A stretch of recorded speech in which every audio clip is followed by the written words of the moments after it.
Good morning, good afternoon, good evening, wherever you happen to be in the world. Welcome to tradertv.live. We're seeing North American stock futures slightly lower heading into Friday's session this morning, coming off positive showing on Thursday. A bit of a reversal for tech stocks this morning, all because of another jump in bond yields. We're seeing the 10-year back towards that 1.6% level, multi-week highs, in fact, for the 10-year after a couple of days.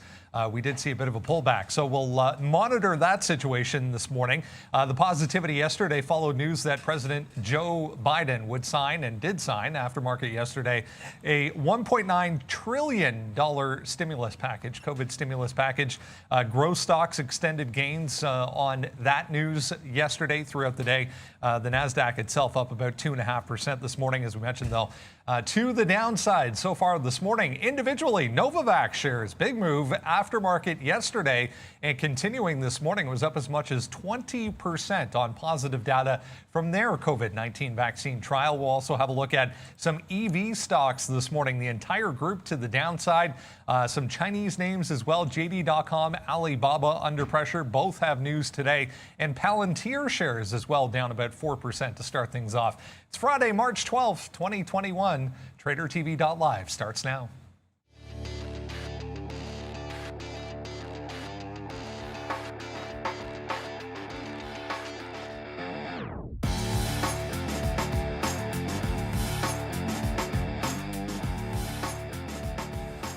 And there's a look at North American markets. That needs to be refreshed. So we'll just move on, guys. That is looks like dated data. We'll show you this instead. There's the bottle that we have sitting here waiting for us to get to 200,000 subscribers. If you haven't done so already, we need to get to 200,000 subscribers. So take a second, make sure you hit the like button first, and then subscribe if you're joining us for the first time. There we go. Good morning, guys. We're not up that much. That was very, very positive, but not looking like that so far this morning. Nice. The ES down right now, about 0.25%. The NASDAQ leading into negative territory. Yeah, the 10-year back to 1.6 here. Yeah, look, we're following the Treasuries game, but still sort of securely in that 1.5 to 165 range. If it breaks out of that, then I think you get really, really worried about some of the moves. It has been just an unbelievably wild week, and I can't get away from this one here. But there was, of course, we did have that IPO yesterday, and it wasn't the most well received. CPNG got, somewhat crushed. It was unless you got the IPO price, you're looking at certainly a loss from that open, and showed a lot of weakness, but. That's not even the craziest one, because we'll get to Posh, and it's at the bottom of our watch list today. And Poshmark, wowzers.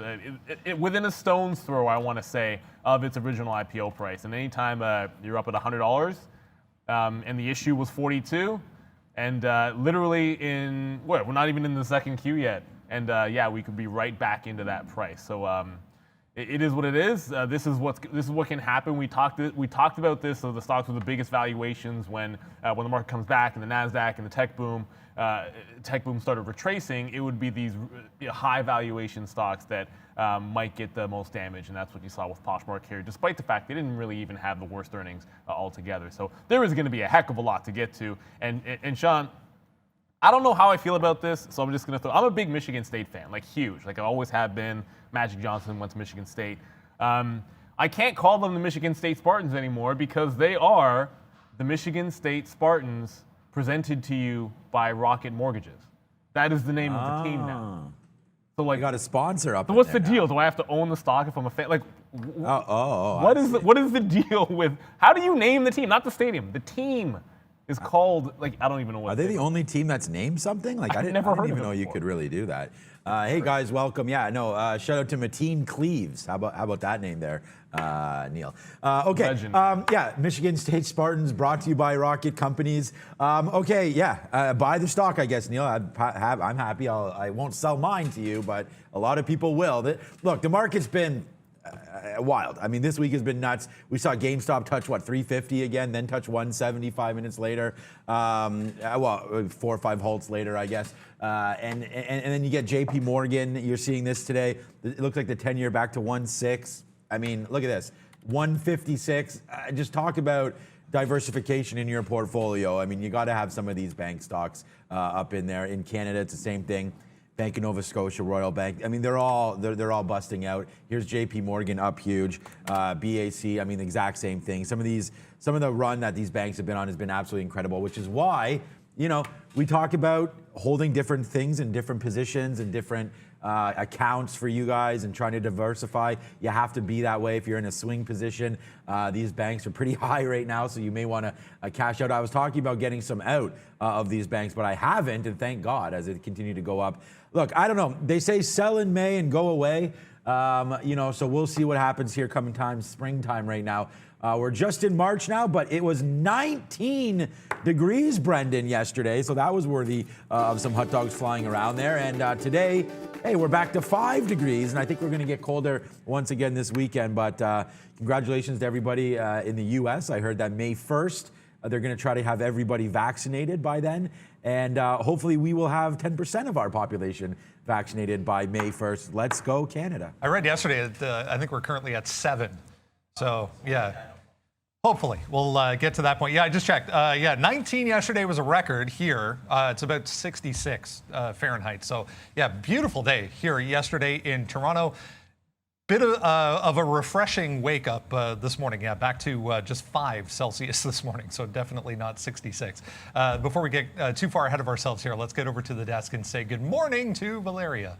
Good morning, Brendan, and hi guys. Happy Friday, everyone. I wish you a profitable day. Please enjoy the show and don't forget to hit thumbs up. Let's get it started, Brendan.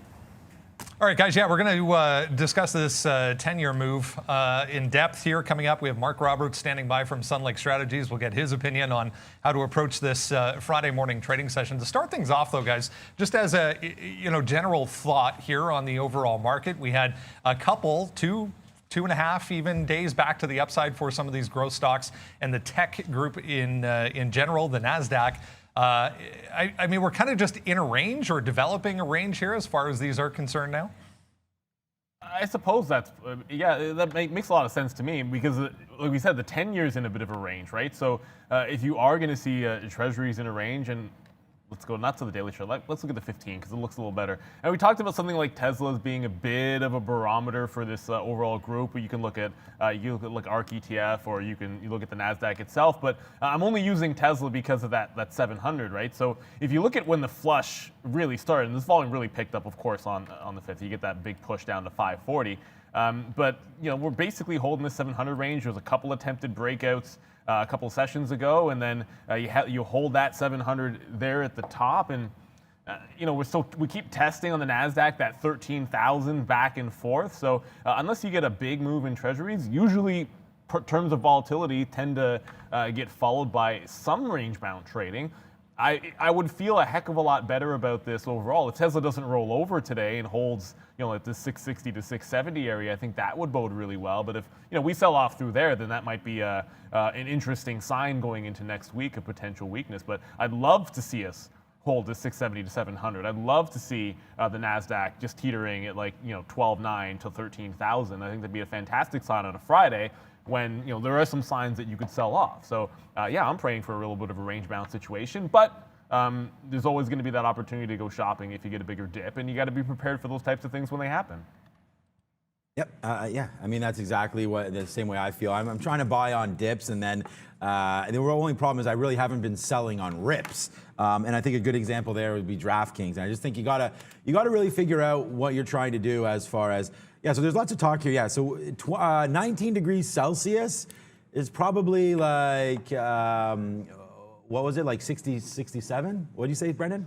66. 66. He looked it up. So that's what it was yesterday, 66. But today we're back down to 5 degrees Celsius. So just to calm everybody down there. People saying we're warmer than San Diego. I don't know if that's true or not. But okay. And I just want to give an example about DraftKings because, it got scary a little bit this morning. And I don't want to say scary, but you can drop down, look what happened yesterday after, during that wreck a little bit in the morning there. We went down to 68 again, and then we ripped up to 72, which was back to basically all-time highs again. And then this morning, it was, I only started my charts at 7:30, but even earlier than that, it was a little bit lower. So, you can go from 72, 73, 74, 75, all the way back down. We've seen DraftKings. Here, let me put up like a 3-minute chart or even 10-minute chart. You can see, nah, that's not gonna be as good.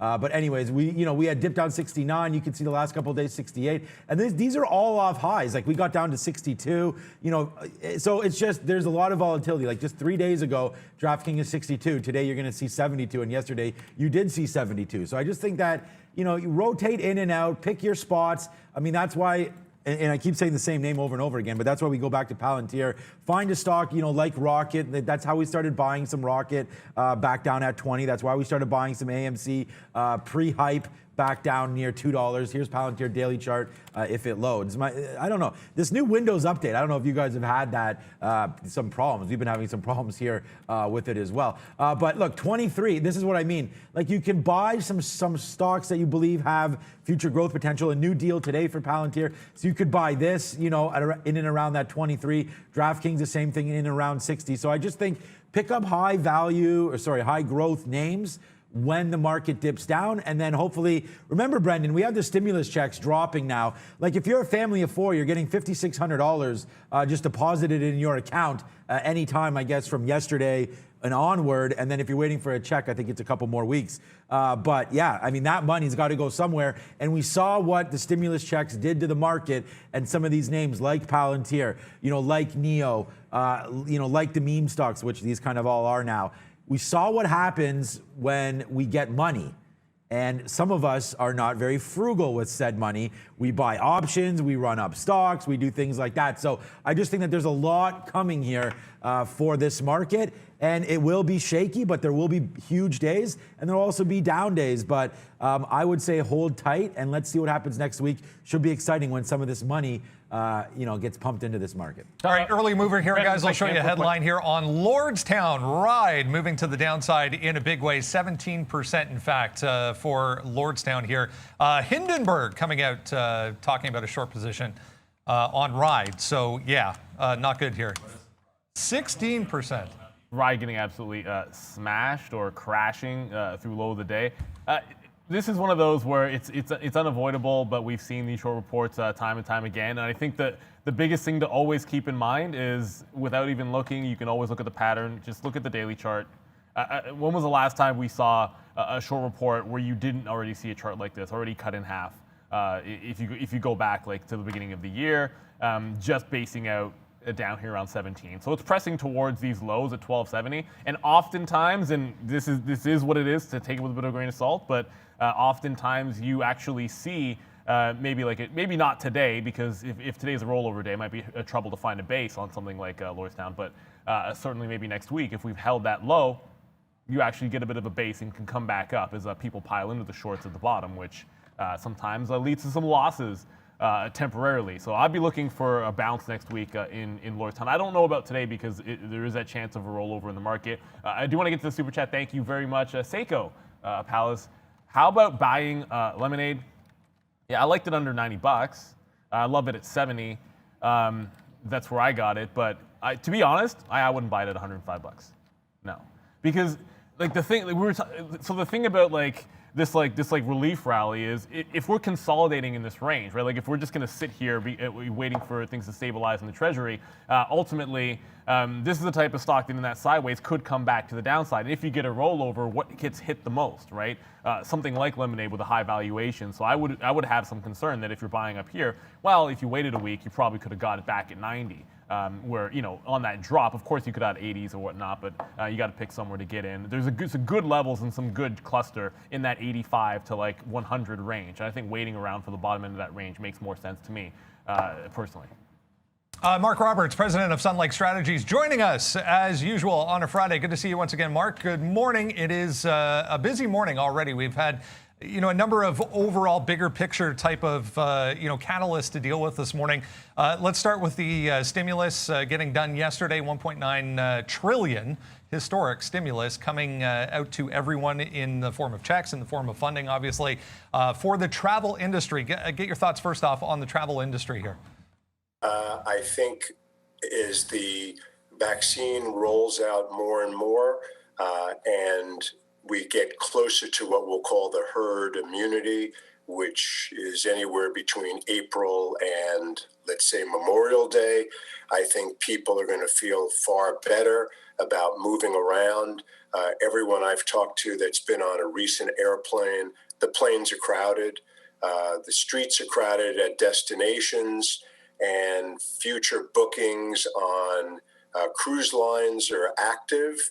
And I don't know about the hotels yet, but if the charts on the hotel industry are any indication, they're doing far better. This, in general, is going to result in this uptick again this morning that we're seeing on the 10-year, back to 1.6.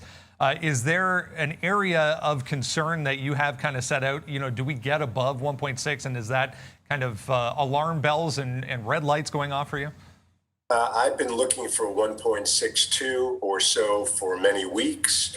I always believe that a stronger economy or an emerging economy off the bottom that we were in, and don't get me wrong, there are a lot of people still suffering out there, and businesses still closed, but on balance, the economy is starting to turn, and I think that's the indication. Higher rates are good, not bad, but historically higher rates have been negative short term for tech stocks. And growth in general, obviously. I mean, the higher rates means the economy is doing well, which is good across the board. Let's talk a little bit about Luminar, first off, getting an upgrade, but these LiDAR companies, Microvision as well, with a little bit of news today. Is there one or two in this group that are kind of standing out to you already?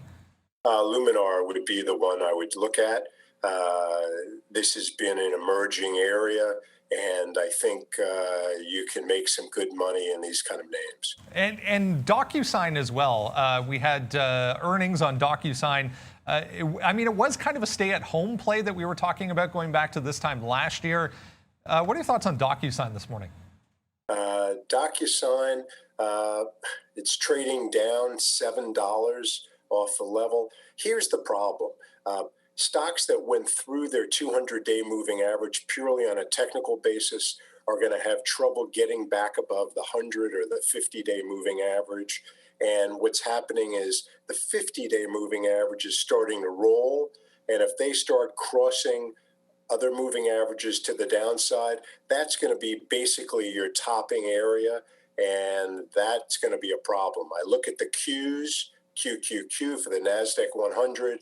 Very similar patterns. You just have to be very cautious in here. We're jumping all over the place a little bit this morning, but Novavax, huge move, vaccine-related news, huge move after market yesterday. We're seeing a bit of an extension here.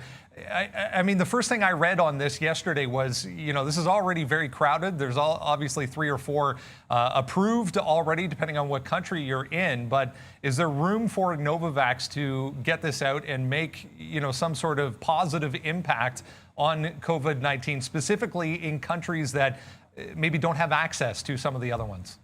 The answer is yes. You've hit it on the head. That's properly correct. But again, look at a chart like this, 340 down to 148. You would expect to bounce. So any good news that comes out is going to be grabbed aggressively, and buyers will come in. Again, it's not a crowded space considering how many billions of people live on the planet and how slow the vaccine is getting into emerging markets. This is a home run for all, and I think there's plenty of movement still left in these stocks. Yeah, and very positive numbers. I mean, right across the board for their efficacy rates on the vaccine in general. Heading into a Friday, anything else kind of standing out to you this morning, Mark? No, I've been pruning tech on rally, buying non-discretionary type names on the dips. I got whipped around this morning a little bit in RIDE, so I have to make a decision what I want to do. But other than that, it's stay the game plan, sell rallies, buy dips. Mark Roberts, president of Sun Lake Strategies. Pleasure as always. We'll speak to you on Monday. Thank you, sir. Good luck today. Let's jump into what's going on this morning, guys, as far as things that are moving around in the pre-market. If you haven't done so already, make sure you take a second, head over to that link and register for the morning note that we send out every single morning before we come on at 8:30. Absolutely free to you. You can do it with a Gmail, Facebook, whatever you like. Any email of your choice will get you registered for the morning movers note that we send out. Novavax going to be the first one. Just mentioned it with Mark there. A huge move up. You know, there is still obviously a huge demand for vaccines. Guys, as we've said in the past, is this a profitable venture, though? No, I mean, so you have to look at this from like two ways. Like there's the long-term aspect of this in terms of the technology that's come from developing these vaccines that long-term could end up being profitable businesses for them. But I mean, in the short term, I don't necessarily see it. I mean, Novavax always. I mean, as Mark said, you talk about that dip. I mean, how good do you really feel about this up at like 220 when it just got cut in half from a 340? And like you said, any positive news was probably going to get you that kind of a jump when you had that type of a move. We've seen it time and time again in some other names, which are in smaller companies. Quite frankly, it's interesting. These markets, you see it in a name like this, but some of this as well, you have AstraZeneca getting pulled in some countries in Europe as well, which might be contributing to this rally. Usually it's a fade play for me off of any news, and it's hard to get away from that notion. It's a wide chop zone. I really would have wished that there was a bigger, a tighter cluster around this 230 range so that when it rejected at that price in the aftermarket and then holds below 225 this morning, you have some, bigger top-end resistance or stronger top-end resistance to play off of and fade off of today. So I don't like giving it to 230, but I don't mind the idea of taking this one if I can get it after the open off of a 225, a tighter stop, because the risk-reward is huge. You've seen Novavax drop $10, $15, $20 when you have gaps up like this, and wouldn't be crazy to see that happen again here, Brent. I mean, Mark hit it on the head. Wow, okay. Something just happened? No. But look at the market. Ooh, puke city right now. Going to the downside. Ooh, yucky. NASDAQ, slow down there, dog. All the way down to 12.84 again? What the? Okay. Look, I just call up J&J here. Obviously, they have a solid dividend. They're in so many more spaces other than the vaccine. There's that wartime declaration there. J&J and Merck obviously coming together. Bitter rivals coming together to get this done. And, I mean, just look at the action on the stock. I mean, you would think that maybe it would be doing something, but it's not. So it's even down. Like, hey, we have the vaccine. Yay, 170. We're going to distribute it to everybody, 150. So, I mean, there's just, there's back and forth. I think you just got to buy the good companies. NVAX, I think, is a great play for the momentum today. I think we can go long. And what I was saying was Mark hit it on the head there. It was from 350 down to 180. I mean, you're going to get some buyers coming back in. They're going to be averaging in. There's going to be, people that are stuck long 300, right? Now they get to average in at 225, or maybe they did yesterday as well. So, more and more opportunities to average in on NVAX. And I think the same thing true of J&J here. If you can just keep buying it, I think we eventually get above this 50-period moving average. You guys know I love that. MRNA, another name here, just quickly before I give it back to Brendan. 136 right now. MRNA, I just want to look at the daily chart of that as well. Same type of thing. We're still below that 50-period moving average and getting close. So I don't know. I like them all. I mean, the world's going to need vaccines, whether or not you believe in them or not. There's a monster push going to be put on by every government to get their people back and back the economy back. And if the push is going to be on vaccines, hey, you got to have some kind of exposure. For me, I'd rather play it safe with J&J. But if you're, up for some risk, I love NVAX today.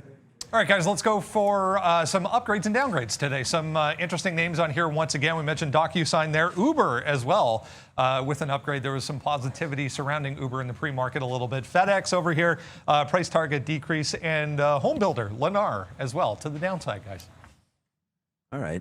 Uber is one of those plays, guys, that we've been talking about for a while as a reopen play. So, I mean, we like Uber here, but the volume's so light right now. It's never done volume when expected to have. It's crazy. But you know what? That's just an upgrade. I mean, it's an upgrade. I didn't even see who it was by there. I don't think it was by anybody major there. Maybe Brendan can confirm that one more time, who it was. Strategis or something? With the upgrade. Who was it? Never even heard of it. Daiwa? Who?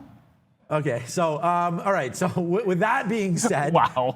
I thought you said Daewoo. I think they're like a former Korean bankrupt electronics company there. Okay, so nice upgrade. Obviously, on the upgrade, we're starting to go downside there. But the thing is, watch out for the market. I mean, Uber is just one of those plays, like we just said. It's a reopen play, and you know, I call it open because I like it. I think if we get back down here to 55, this was the one I missed. Like when I was pounding the table on DraftKings at 55, obviously, you know, the return on this is very, very similar. If you could have got this around 50 or 51, the reopen play remains pretty strong. I do like Uber for a long-term play, even on these levels. Mark preferred Lyft. I don't really have a preference other than the fact that Uber is global. Lyft, I don't think is in. I mean, obviously they're in the States and here in Canada. I'm not sure they have any European exposure. If you guys are in Europe, you can let us know if Lyft is around there. But Uber, obviously, with Uber Eats, Uber Helicopter, whatever the hell they have, a lot of different things happening with Uber. So I like them, but more debt for Uber. I actually like, I mean, ever since Mark mentioned it, I've been sort of hoping for a dip in Lyft because it just performed so well, relatively speaking. So, I mean, it doesn't really matter. Both are going to be reopened plays, and I think that's where the strength might lie in days like today. Guys, we'll move right along here. Speaking of ride sharing and electric vehicles, let's talk about the EV makers, the entire group in negative territory today. We've had a couple of days back, you know, to the upside. NIO leading. XPEV yesterday was very, very strong. Tesla, there's a couple of minor stories with Tesla. They had a fire out in their factory in California. No damage done, it sounded like, though. That startup Canoe, I wanted to show that picture. You know, I'll throw it over to you guys. Let's talk EVs here. I'll find the picture of this truck that Canoe is making. Okay, okay. So first of all, before we do anything, I think that Neil brought the breaking news to us, and then Brendan dropped it as well. Ride right here on Hindenburg, all the way downside. So we can't look really at any EV stocks unless we talk about Lordstown quickly. You know, down to 1475. You have this amazing bottom right here. I mean, if you do believe in this stock, I didn't read the report. It just dropped, so I guess you guys can read that. Maybe if Brendan has it or whatever, Valeria, we can drop it in the chat, or if you guys have it as well. But down to $13. It doesn't really matter. You guys can just Google it. $13 could be a nice little hold spot there. I mean, this is the drop, bang, right down there. So I'm not sure what they're saying exactly, but you know, barring that, you know what? Sometimes people don't believe in these reports, right? So they get the move down, it knocks it down 17%. Hindenburg, you know, covers their puts and does all this stuff because, you know, they're allowed to do that for some reason. So they call a short, and then right now, if there's bulls here that are stronger, they should be able to take this level out right here, 1525. So, you know, I like Ride for a long through 1525, but again, without really reading the report, Neil, I know you're probably with me on this one.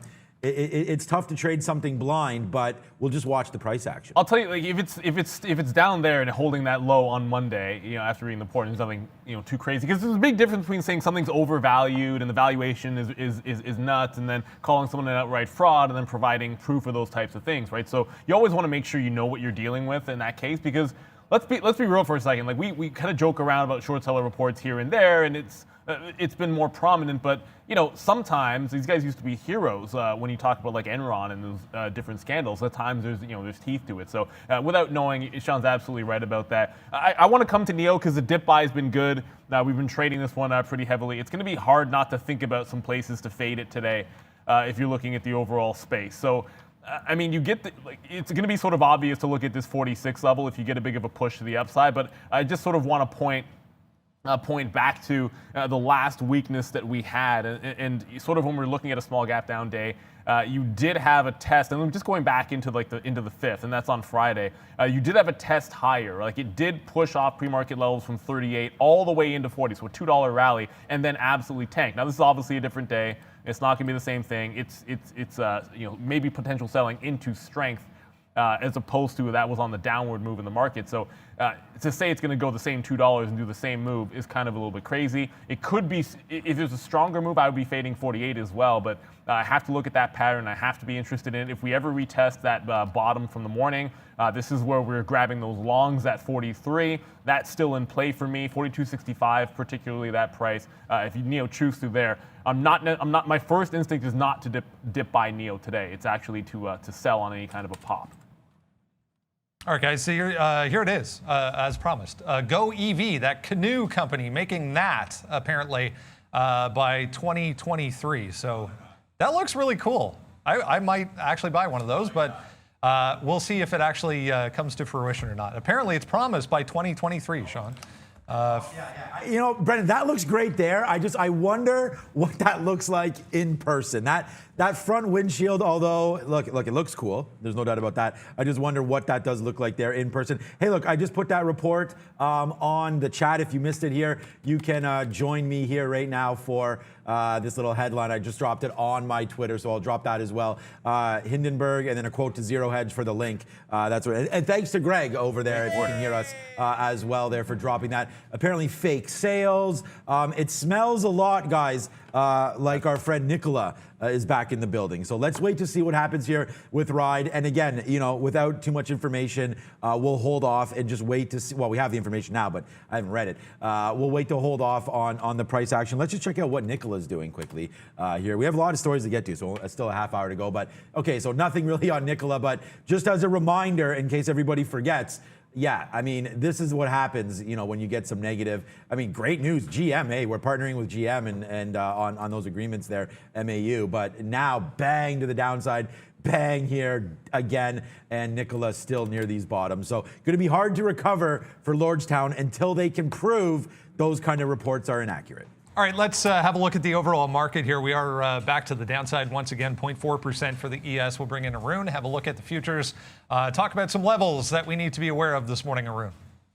Yeah, you know, here we are on the day after, pretty much the first trading day for rollover. The contract has changed over to the June contract, so we are looking at the M1 contract now. This is like my worst, the least favorite trading day of the quarter, just because the volume splits between the two contracts. Keep in mind, transition is today. So even though we have rolled over as of yesterday or last night, transition and volume happens throughout the day today. So some people are still trading the old H1 contract, which would be the March contract that expires next week. Now, some people are trading the June contract, which is the front month contract now. Not everyone's trading the same thing. So this is kind of hard to digest in terms of volume because it's split between the two contracts. But you know what? Here's the front month, so I'll give a couple levels. But keep in mind, volume is going to be a little thin because the two contracts are splitting the volume. So just be aware of the levels and that they may flex a little bit more than you'd be used to. So the bottom end, we are sitting around that 38.95 as a support range. We are here at 39.10, just above 10. So I think going down to 38.95, there's potential buy opportunities, but we need to cross that 20 mark first. So we just fell off the 20 about half an hour ago, or maybe an hour ago.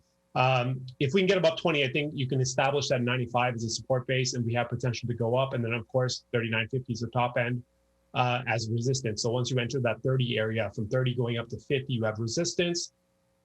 Keep in mind, this again, volume is a little thin. So I'd be wary of the levels. Just be aware that the setup has to be a lot more solid than you would expect for a decent trade to be taken. So I'm going to be sitting back a little bit more. I trade a lot less on a day like today just because of what's happening with volume. Great stuff. Thanks so much, Arun. We'll check back in again on Monday. Under 30 minutes to go before we get the market open. Sean, you want to have a look at the new future, the latest? Yeah, I just want to give everyone a quick idea here. If you are trading with Day Trade the World, or you're just uncertain of what Arun was talking about there, the futures contract has 4 different contracts throughout the year that expire quarterly, right? So he's talking about it expiring next Wednesday, which is completely right. It's the 3rd Friday of the quarter, right? And so you're gonna get March expiration. So I just wanna show you what I do. So right down here, I don't know, can you go full screen on that? Thank you, guys. So this is right here, 43,000 contracts gone through so far. So this is the M. So that's going to be the next contract. And if we just switch it to the H, which I have down below, which is the current contract, you're still seeing 101,000. So it's still doubled up. So the contract I'll still be watching today will be the NQH1. And the same thing, guys, is true if you do the ES, right? So you go ES. So this is for the S&P. You're going to go H21 right now. And then you're going to see 131,000 contracts. And then back over to the M contract right now, 116,000. So it seems like the ES is a little more caught up right now than the NQ, but that's just to give you guys a little bit of knowledge and education there as, hey, that's what we're doing. I bet you some of these other shows don't even understand that that's what happens. All right, guys, let's go on to Coupang. Big debut, not a good debut yesterday on the New York Stock Exchange. It didn't take quite as long to get open as Roblox, but yeah, this one was weak.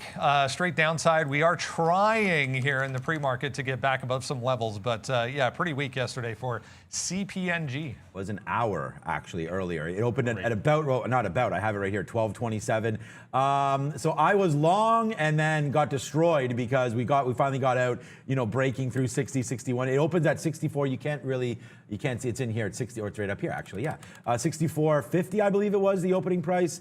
Which is funny because I don't really see our, oh yeah, I guess it must have been. Anyways, it's in here. Anyway, 64.50 I believe was the opening price, could have been 64. And then look, it just got destroyed. You got some early bumps. I actually wasn't even sitting at my desk when this opened up. And then, so that's responsible.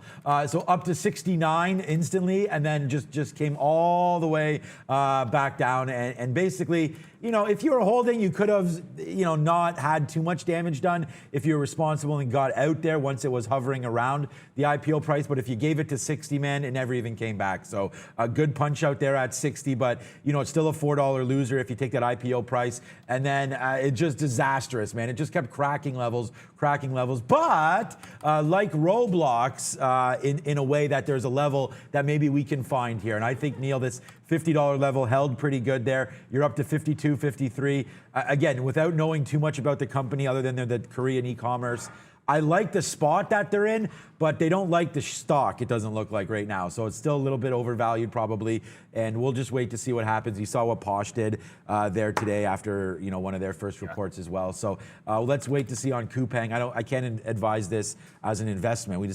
For me, I don't know enough about it, but it could be a day trade today, especially if we break back above this 55.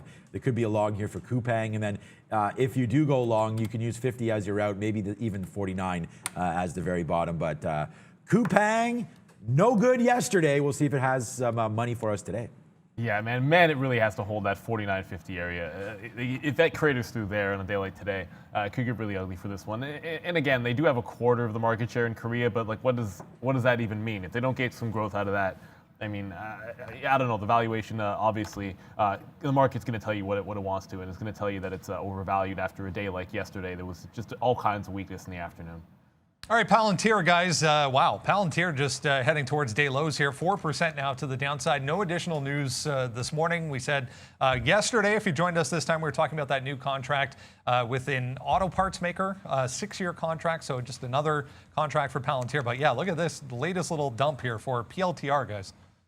Look, I mean, this is just going to be one of those names. We keep telling you about it. The more the market comes down, the more Palantir will just kind of fall with it. It's heavily tied to apparently the NASDAQ here and what it wants to do. So, I mean, the more the market comes down, the more Palantir comes down. I don't really understand, that relationship too strongly. It's not in the NASDAQ 100, but it does have that huge growth multiple on it. Everybody thinking that Palantir is going to be, a stock for the future. So, obviously, new money coming in wants, taking it out at all of these moves down. And you know what?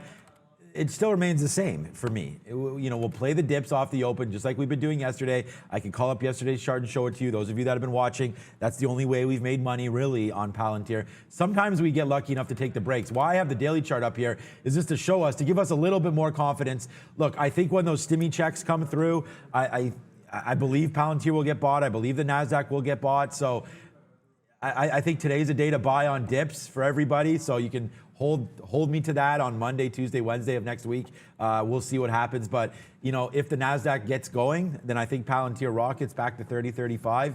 Call me crazy. That's 20% from now, but I think we can get to that 30 by next Friday. I don't see there's a problem there as long as, the market goes. And right now, these are the dip plays, man. Look, it rips up early, then comes right back down and is giving you these buys, even in the afternoon. A big move up, but then it comes back down, consolidates at some levels, gives you that buy. That was 26.25. I was really, really hoping. It's really the only thing I wrote down here today on on the sheet was 26.25 there, or 26.22, I guess was the exact high there for Palantir, but that's not going to come in. And the reason why we like that is because we had some protection there. And then on the 20 period, again, there's really nothing. You have to wait for these dips, man. Every day there's these dips. Every day before, you know, a possible move upside. So let's just wait to see. I want to see if we can protect this 25 area, but not going to get into anything. I got smoked on GE early yesterday. We're not going to let that happen again today. So we're going to wait to be patient before we put on the big guns.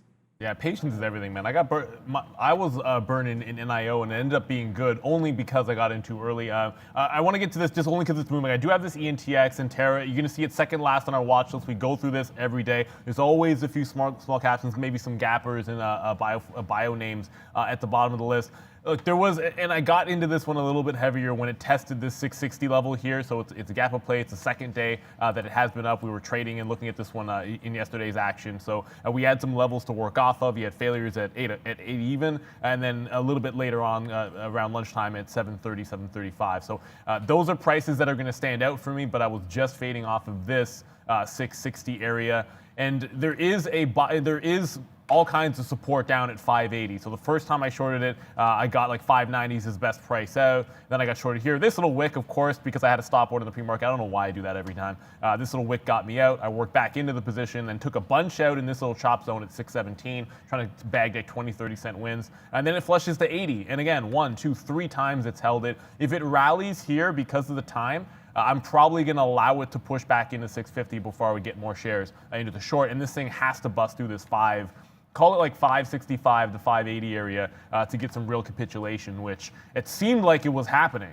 It went like $1, almost a full buck in the money, and I thought, okay, yeah, going to be sitting in this one all day long, and it's going to be good to go, but found some support here on ENTX. All right, guys, let's go to GameStop next. Much more orderly session on Thursday for GME. Although if you 280 to 230, 50-ish dollar range, you want to call that orderly. Yeah, 5.4% to the upside here again today for GME.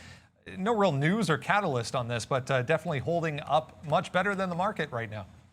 Yeah. I took GME one time yesterday through 280 and thought we could have a big rip up there. I'll let Neil look at GameStop right here. I'm just looking here. Sergio Garcia, what up, Spain? The Spaniard right now, a big day yesterday, -7. And then we go, and a big shout out, yo, what up, Corey Connors? Last week he was 3 or 4, and this week he's doing some more damage. So we say what's up to O Canada on this one.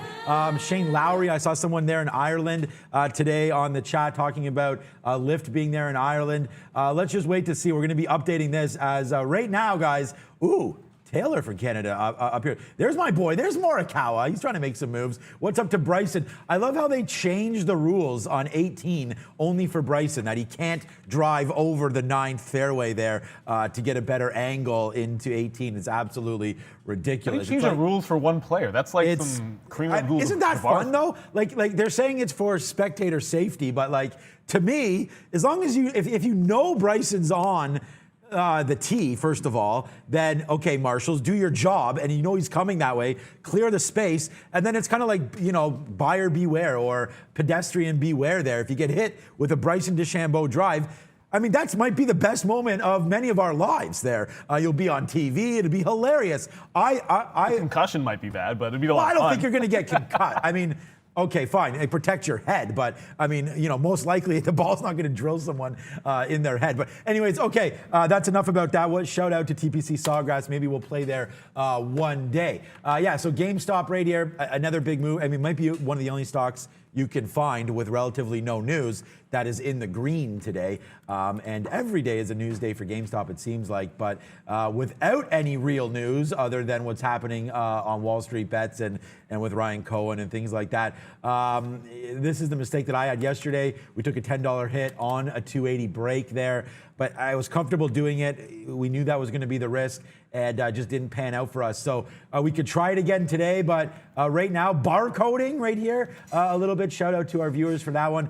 in the AM right now, and right now not doing a whole hell of a lot. I don't really see any key levels here. I think the same thing's going to be true for GameStop. I got to stay away until there's momentum, and then when there's momentum behind it, then you just start taking out levels, and we start to have some fun. Yeah, the level I'm looking at, look, 280 was, and again, I was in on that 280 play. It went up. I could have taken $1. I got out flat for 2/3 and then took a hit on the final third, trying to be a hero and hold it a little bit, despite the fact that it was a breakout.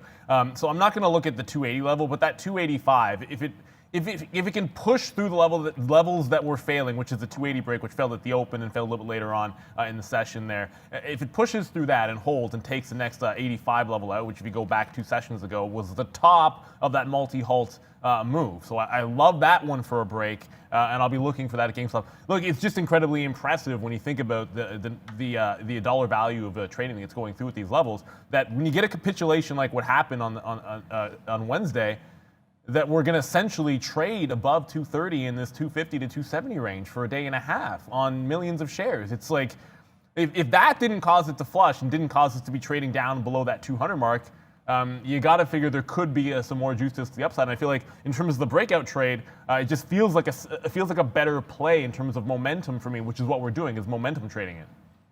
All right, going to see if I can show you this. It's a little hard to see, but we'll show it anyways. Robbie, if we can throw that up there. 6124.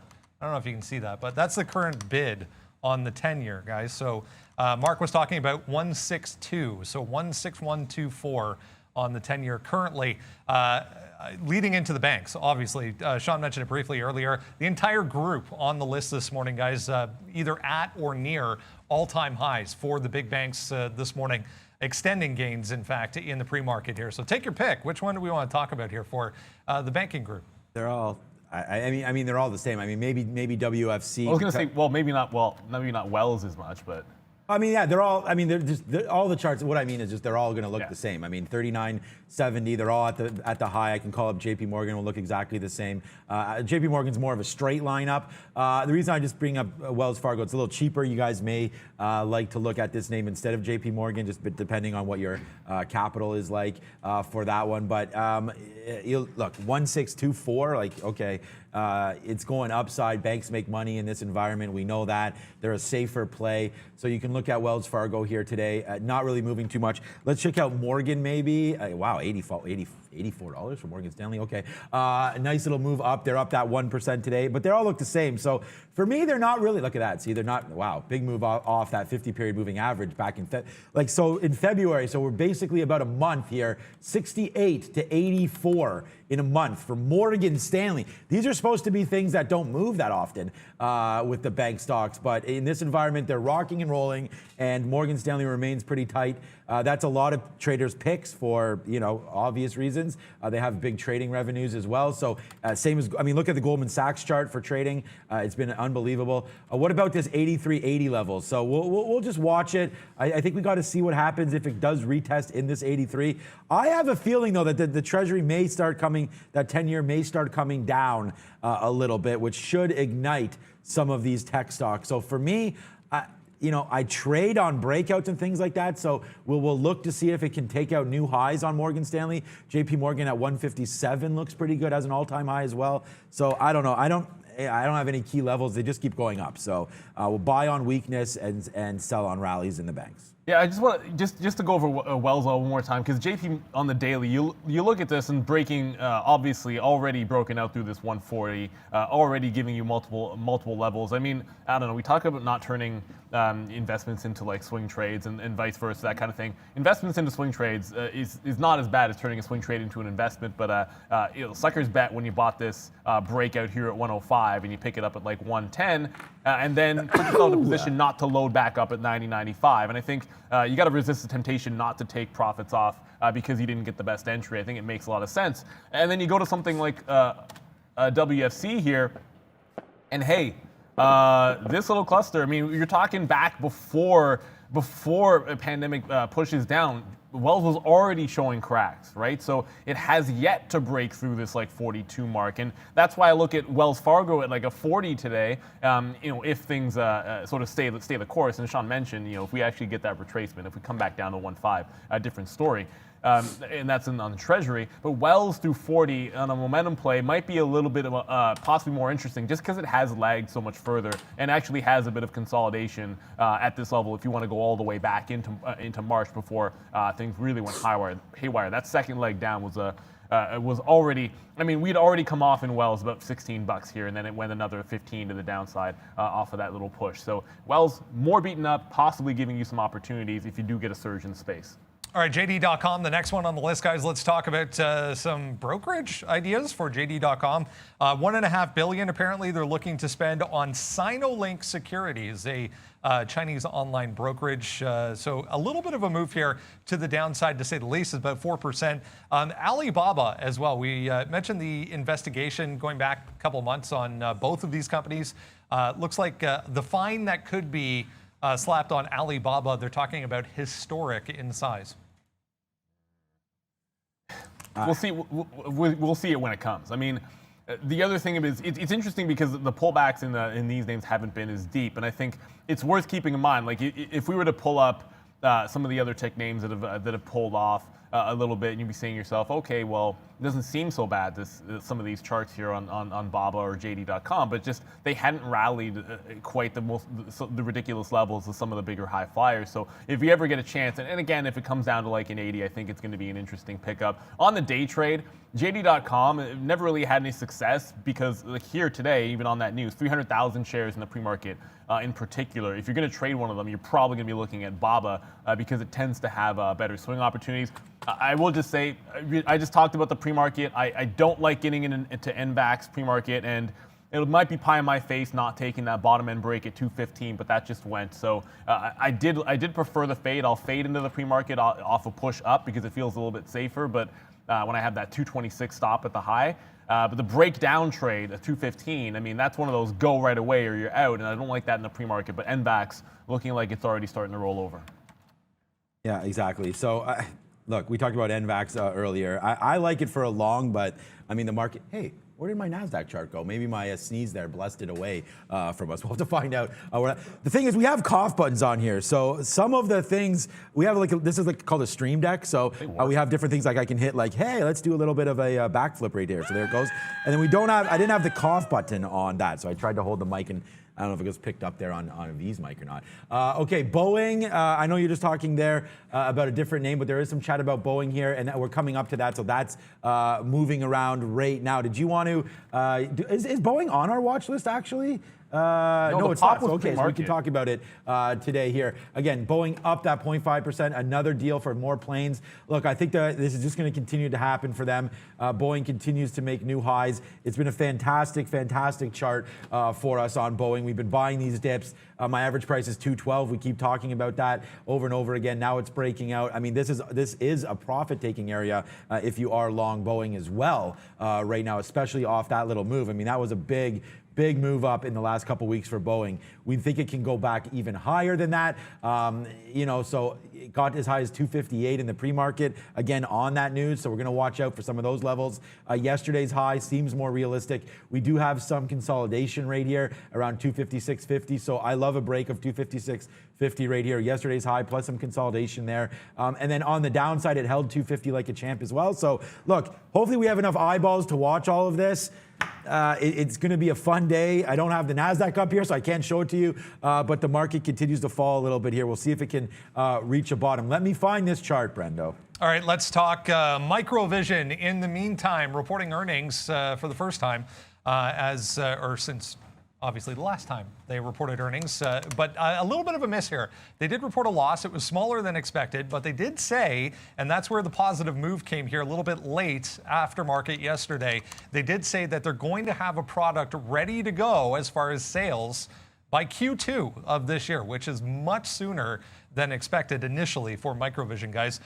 Volume decent on this pre-market as well. It's worth mentioning the rest of this group not doing anything so far. No, and this is the thing when you get these post-relief rally type of plays. My gut always says to fade it, and then, like you said, Brendan. Of course, those comments getting that secondary push. Well, Microvision's having trouble holding on to that particular gain in the pre-market. Now there was, and this is all on 300,000 shares of volume, but there was a spike here, of course, at 7 o'clock, because that never happens, right? And then we're not even holding on to that gain. It's like a 15, 20 level. There was all kinds of chop in the aftermarket. You had the initial rally to that price range, and then you stalled out here before extending to that same price. So I'm sort of staring probably 15 even to 15.20 right in the face. And if it can't hang on to that, I mean, you saw on the daily chart where you could come back down to. And if it's going to be a weekday, like we said, you got to look for some of these pullback type names. And there you go, already to 1,500 likes. I always love to see it, that little moonwalk action. So thank you guys, of course. But I'm not going to be buying MBIS today. If we get below that 15, it'll be interesting for a short. The type of stock, 10-cent spread on a $15 name, I'll always usually wait till the open for something like a Microvision here. Going to hang on to that ENTX. I wish I had, Brent, I do wish I had gotten more shares short on that little pop, but I was trying to play it a little bit conservative. Yeah, they won't let you guys like it twice. I just saw someone mention in there. But yeah, thank you for all the love there. And if you guys haven't hit the like button, please do so right now. 1.7K. Let's get this to 3K before the market opens. If we can do that, I mean, I think that's 5 minutes. I'm going to give you guys a challenge right now. 3K before the market opens. Amazing, how much love we get. 9,000 people watching. If we could just, look, if you haven't hit it yet, guys, please just do it. We're live every single day for you. And not only that, we want you to also, I'm going to think of like some sort of a raffle or a giveaway, something about sharing, because I really think that what I'd really love everybody to do is just share this and tag us. But I'm going to develop something over the weekend and maybe get you guys some sweaters and things like that. So let's do that. But for right now, let's put this. If I can get this to 3K, then yeah, we will do some kind of a, okay, Palantir, I see you, a raffle. There, look at this, man. We're getting huge likes right now, Valeria. So thank you for that, guys. We're going to do a raffle or something. I'm going to figure something out for you on the weekend where I can ship hopefully a few sweaters out and get this rocking and rolling for you guys. But thank you for all of the love right there. We'll go a big bang for the likes right there as we just run that up. We're getting close to 3K. We love you guys. Thank you for all of the support. Only 4.5 minutes, Brendan. It's going to be a big Friday. Obviously, the market's moving. Looks like we're battling back a little bit on the NASDAQ. So let's get going. Yeah, one more to go here. As far as little ones to have a look at today, Aveo, A-V-E-O, teaming up with Bristol Myers to further develop and do a phase 3 trial on a kidney cancer treatment that they're working on. If you go to yesterday, this is 1350, tested twice. Mid-morning, I guess it was, not even the afternoon. Ends up being resistant, so 1350 tested not once but twice here in the pre-market, so just watching that. We're also holding $12 as support right now for AVEO, guys.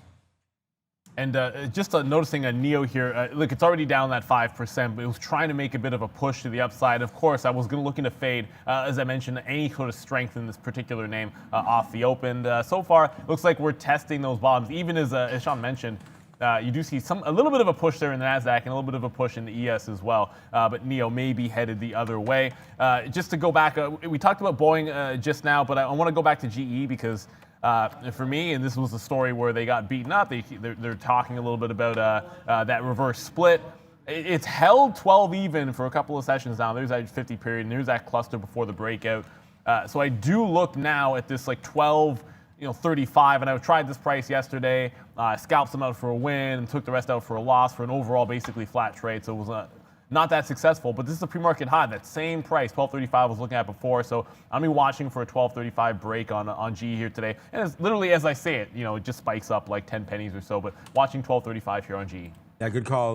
We'll be trading GE. Big shout out. Yo, what up, Russell Jackson? You've been with us for a hell of a long time. I know you got a sweatshirt as well. Yeah, let's do T-shirts for some sort of a giveaway. We will work on that. Andrew, thank you so much for being a new member. And then Jim Boxer, let's go.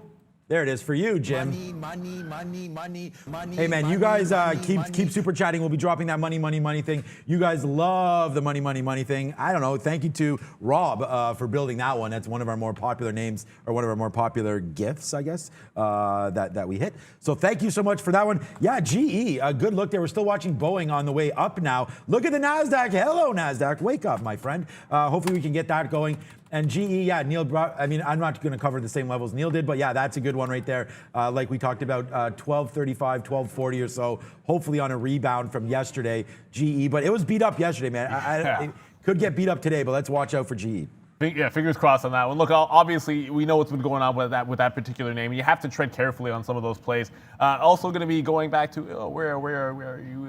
There we go, that AVEO. I was watching this one as well. I know Brendan just talked about it. If we do get a really, really big push into 14, you might see me dip into that name as well with Brendan. And, of course, GameStop, 285. 285 is the price I like on that. We're sort of holding around like a 274. And Novavax, nowhere near that 226 top. So probably not fading into it unless it gets really, really strong really fast. All right, Roblox near 70 as well as we get ready to go. RBLX over here on the New York Stock Exchange. Russell, we'll get you that one. Me frying bacon, I got no problems with that. Yeah, yo, what up? Thank you for all the memberships. Thanks, quickly. Yeah, let's just do this quickly. Bubble Timer, thank you for joining up. Thank you so much for Jeremy Bray. And what up to Russell Jackson there? No bacon. We got to get a bacon thing. Rob left. What's up, Rob? Hopefully we can get a bacon thing coming up soon, guys. The only thing we have is frying up some eggs right now, but we'll do eggs and bacon. Wakey bacon. Let's get going here, guys. Roblox. I just want to talk about that 70 level, possibly holding on Roblox as well. So watch out for that one. Poshmark. I mean, there's a bunch of names today, guys. Let's just keep this party going. Palantir through 2620. I like that as well. So that needs to go. Look at the NASDAQ. It's trying to make a move, so we'll see. But 20 seconds now. I don't think we covered Poshmark, but I mean, yeah, that IPO. We talked about that IPO being like one of the worst of the year. Actually, you know what? Probably the worst year. Go ahead and say it. If we get through that 50 mark, that's an easy sell. But 10 seconds to go. It's Friday, end of the week. It's been a banger. Let's bang that bell, Miss V. Get the party started.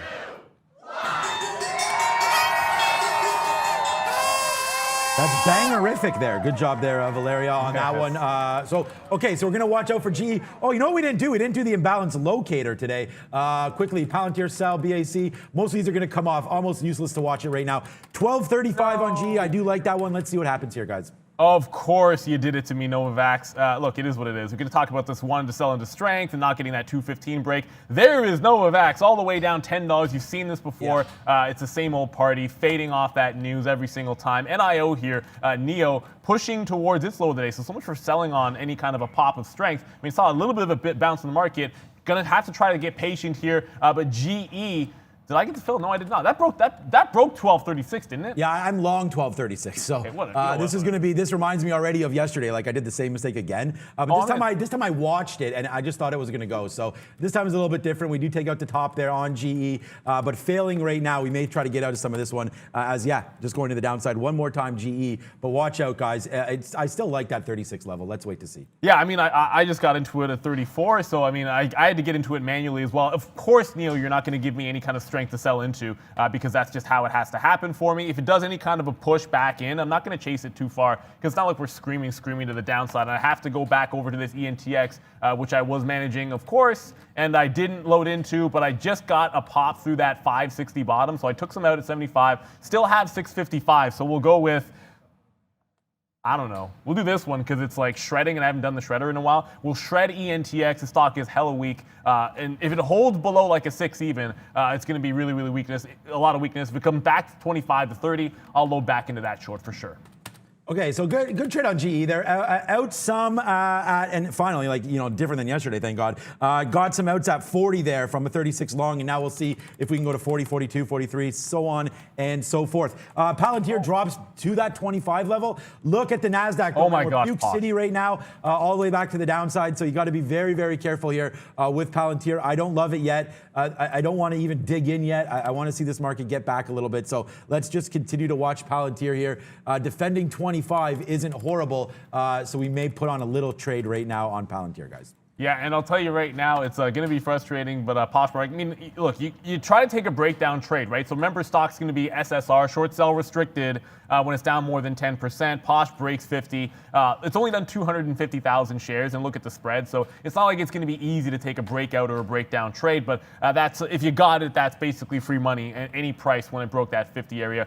GE, I just got some out at 41s. Let's see if we can't actually make a real rebound in this stock today. I'd love to see that. And NVAX, here's the pop right back to that 215, so I can play off a 210 level. A 220 level here if I can get the shares at 214. But shorting the pop is the only way I could get it because I wasn't willing to take that breakdown trade, unfortunately.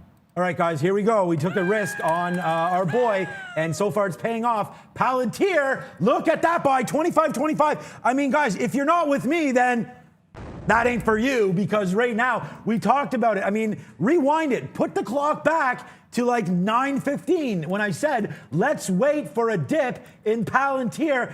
Bang, dip happens, and your boy is lit up right now. So out quickly for 10 cents, out. Now we have a 37-cent winner on PLTR. Nothing wrong with getting some more out here if we can, 63. Boom, there it is, another one. So he's spinning it early. And then plus, we seek a little bit of revenge, nowhere near like what we lost yesterday, which doesn't make any sense for me because this is a much bigger move right now for GE, but starting to go, well, not really. Yesterday I lost 20 cents. So let's see if this one can keep going to the upside right now. GE with a little bit more revenge on the mind right here today, up to 12.50. Great little look there. And thank you once again to Joe. Thank you so much for that. Good luck today. Good luck tomorrow. Good luck forever. Thank you so much. We appreciate you more than you appreciate the show. Believe me, guys. Thank you for the love and the support. Yes, sir. Big day to start. Let's go. Yeah, already 2 for 2, but you're going to have to look back at that GameStop. And look, it opens up. Here's me like trying to get that 285. It goes the first time. I'm already trying to get Poshmark. I liked it better, so I went over there to try to get that fill. And then failed break, so thank goodness there. Would have given you $1 if you're really, actually $2 if you're really, really fast. Make $1.95 actually. But it looks like once again, fail break is the name of the game here on GME. Now, if we can hold 275 here, that pre-market top, I think it's going to be fantastic. It gives you an opportunity to base out and maybe take out that high, which is at 287. But now I have to go with the ENTX. I had just gotten out, and I have basically holding like 10% of the position, and then this happens.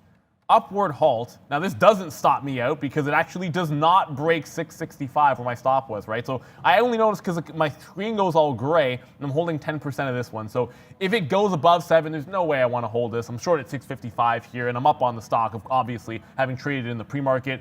So wherever it opens up, I'm just going to take it off and look to make a new trade here, guys, for like a real position. Typically speaking, recently, after one upward halt, it's been not as good. After 2 or 3 upward halts, that's where the short play has been much better. So I want to be a little patient with the NTX. Volatility halt should open in 5. Brendo? Big time reversals right across the board. Here's another one doing the same thing. Go EV. We talked about a canoe, got down here to 14.5. And then huge volume came in, lifted it right back above 15. So Go EV, another one starting to go higher, guys. All right, watch out, guys, for right now GE. We just took some more out. Like, yes, I mean, this is the thing, man. We came back to it, man. You gotta stay strong. You know, stick to your convictions, man. GE messed us up yesterday, but today, bang, right back to the upside here. So let's see what it can do now, up to 47.48. Big move. We just took some out. Thank you so much, Manny D. You're just one of those troops, again, that have been with us.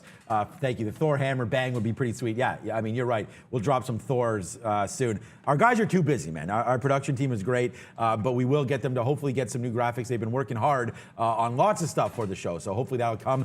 CCL right now, Carnival Cruise Lines up a little bit. It was up. Okay, still up. That 1.8% here. Looking at that one. Oh, yeah, there it is. $28. That's what the level that we're looking at for Carnival right here. If it breaks that 28, pretty sweet. Big move upside today on Carnival, so not really sure why. Probably Biden yesterday talking again about July 1st. You know, hopefully everyone being able to get together with their families. So maybe that's some nice sentiment there for the reopen trade. So watch out for Carnival as it's still going, guys. Thank you, Russell. I see that. A hammer with bacon. Man, Russell Valeria, he loves bacon. That is for sure. What's up, Brendo? Here we go. The reopen play in full effect here. Trip.com. TCOM on the NASDAQ just making all-time highs. That wick was pre-market, so this is all-time highs for TCOM, guys. Yeah.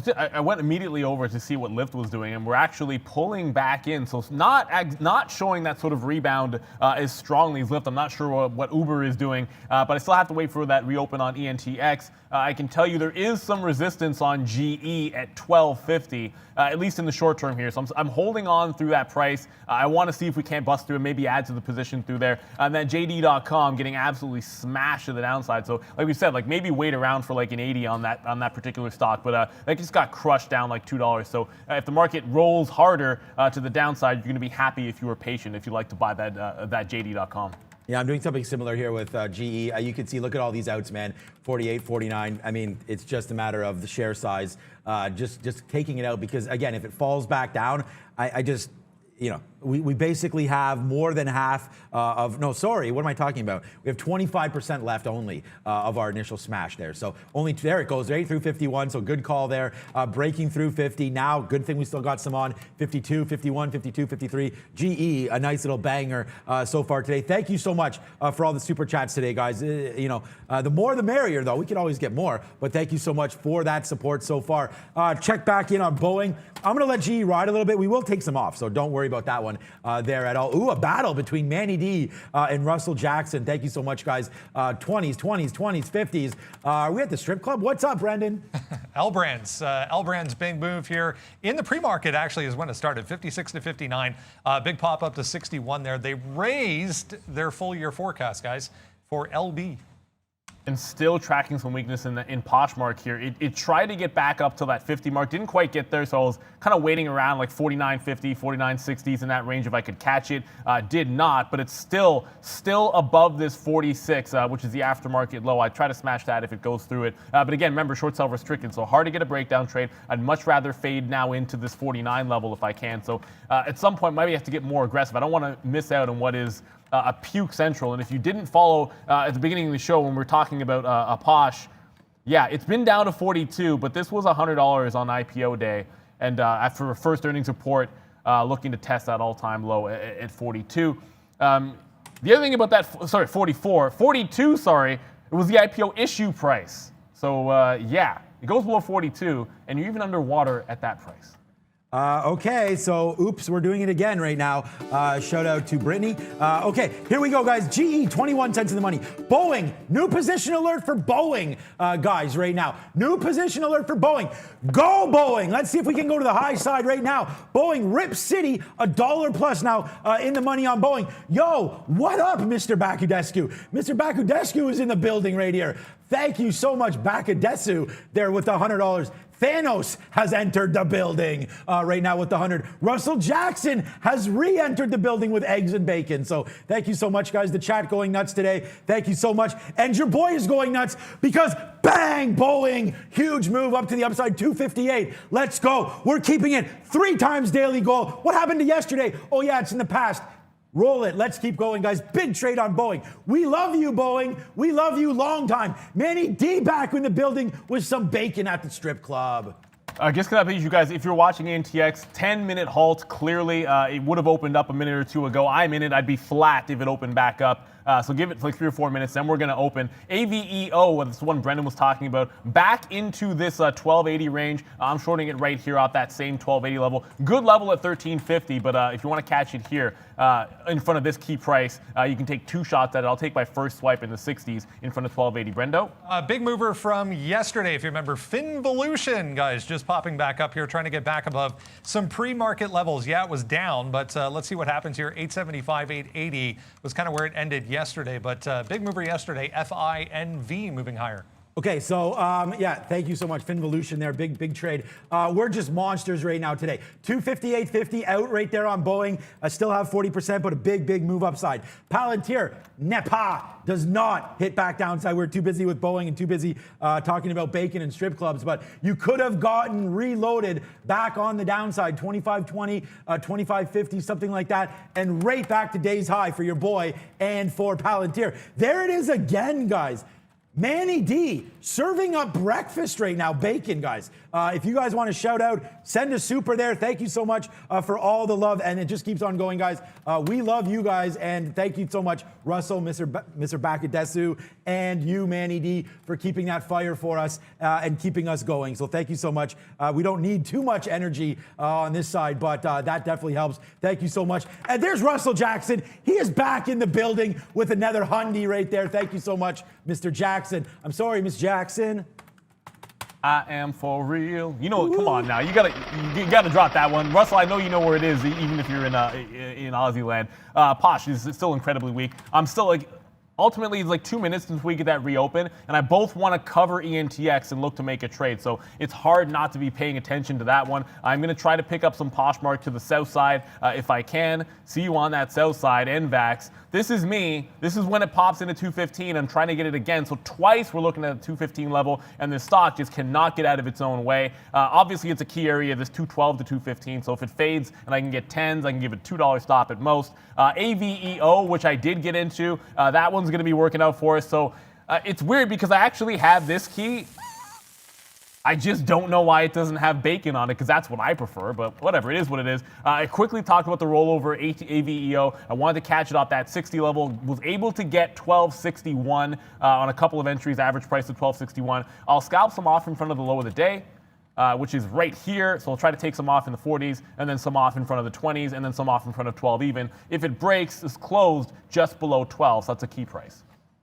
Again, guys, much respect to everybody out there. Thank you for all of those super chats. Will be and thank you. I saw a super chat earlier for Miss V's Rolex fund. So hopefully Miss V will be joining the club here and picking up a pretty sweet Rolex. So keep those things coming. Okay, AMC. Okay, blast it off there. People talking about it. Brennan, are you coming with AMC? I am not. I am not. Okay, so I'll talk about it quickly here. AMC just apparently, guys, as of March 5th, operating in almost all of their U.S. theaters with limited seating capacity, 527 of 589 right now. Brendan, give it. All right, Foresight Autonomous, another one, completing a pilot phase with a global national vehicle manufacturer in the U.S. So FRSX with a little bit of news here in the pre-market as well.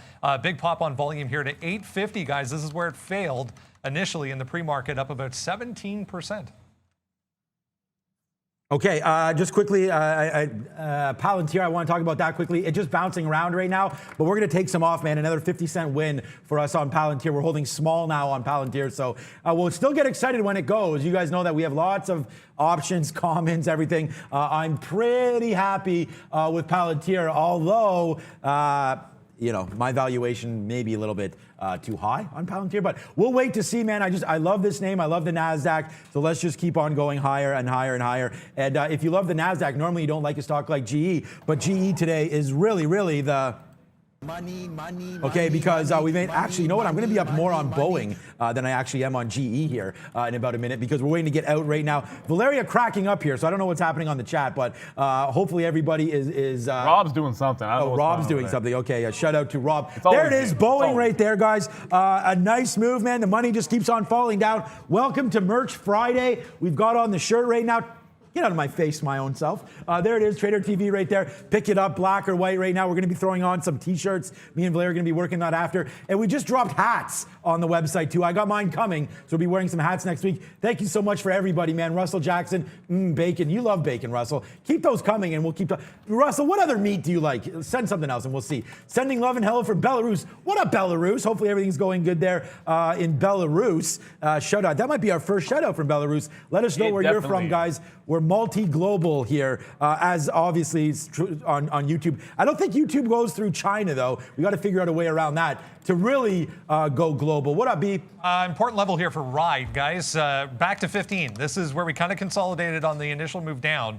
So let's see what happens here for Ride. Lordstown still down 15%, but back at 15 here, trying to get higher. And this is why, thank goodness, I only had like 10% left, and that I was like, I'm just going to get out of this wherever it opens up, ENTX. Look, opens at 710. I'm able to get it out, so it can actually still be up on the stock. And that's, if you hold it, it's just halted to the upside now. So that's 2 consecutive upside halts. Last out was at 575. Man, was there support down at that price, a lot more than I thought, certainly. Now we're at 780. It was a 10-minute halt. Maybe it'll be a 5-minute one next time. If it does another upward halt, once there's like 2 or 3, I think it's going to be at some point a good short, but it couldn't stay open for more than a minute. You know it's going to be crazy. We've talked about how dangerous it is to play some of those names. If you got it, take your profit where you can. I'm looking to short one of those downward halts at some point. And then it keeps flowing in for me here because there's AVEO. Through that 12 even range, so there was a rollover at 1260. Like I said, 40s, 20s, 12 even we'll try to catch here. This was an 1187 stock at the close, and then keep in mind in yesterday's action, just absolutely smashed, and it did have a lower lows in the pre-market all the way down at $11. So lots of room to still fall on AVEO. Okay, guys, and I see what's happening right here, Manny D, so I'm going to drop this for you guys. Right now, Manny D making it rain right now. Thank you so much, Manny D, for that one. Another 100 there for Manny D. So, you guys have been absolutely fantastic. And Russell, you wanted it, so I'm going to give it to you right now. I just saw you talk about it. To the moon. Hopefully your account goes there. Welcome, Russell, to the Day Trade the World family as well. So thank you for all of that love, guys.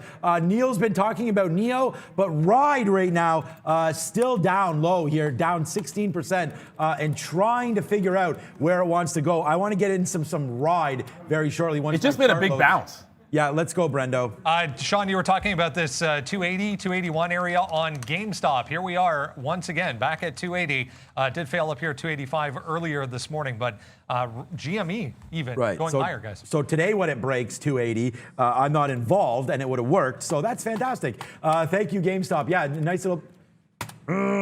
a nice little break there of 280 on the 1 minute. I guess it wouldn't have worked that great. Unless you had it that very first bump up there, went all the way to 286 and change. So again, we're still at those tops. Thanks for bringing that to our attention, Brendo.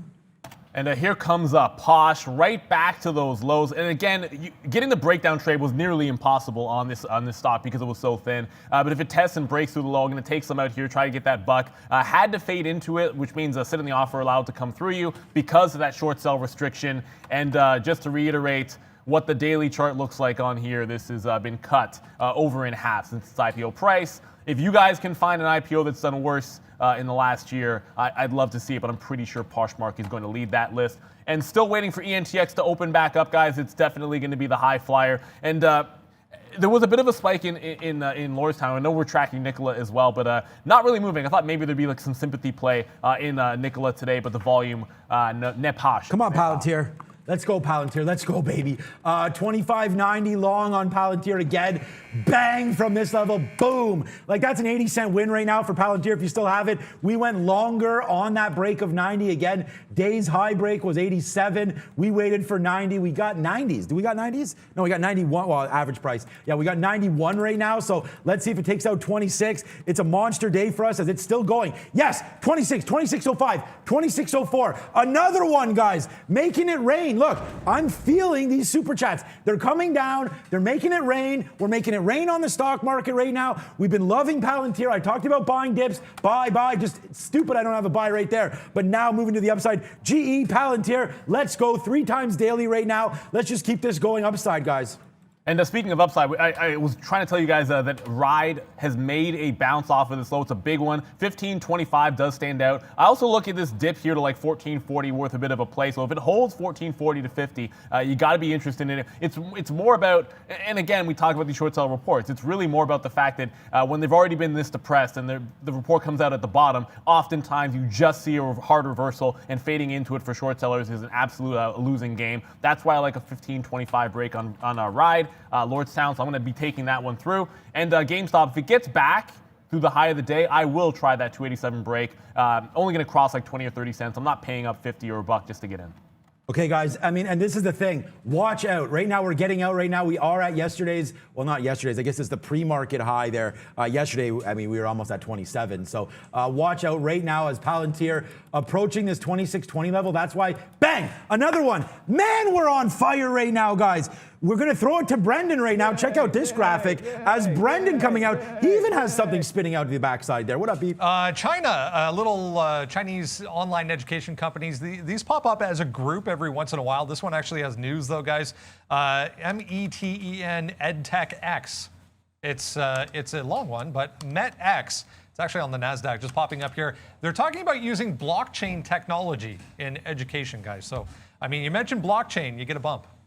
Oh, we're in that mode, and we've seen that before in the markets. You know that's going to be. I guess it'll be another 10-minute halt unless we open the next few seconds on ENTX, so I can kind of get away from that. And that's the thing. Like, I don't know if it's going to be 5 or 10 minutes. You can go to that website to NASDAQtrader.com to look at trade halts, just to be sure you know exactly what you're dealing with in terms of that halt. I do want to be involved on the reopen. AVEO continues to push through those lows, so we're in the money about 50 pennies here. But again, if we break through the close price, which is 11.87, current low of the day, lots of room to pre-market lows at 11 even.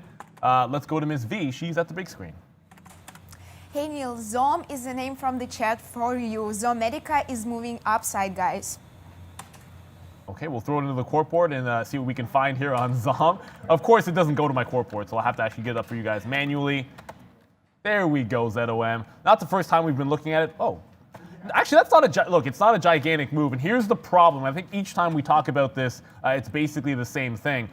When there's been some good dips to buy off of this on ZOM, and for me, you get to these levels here like 215 and 225, and it just sort of falls asleep.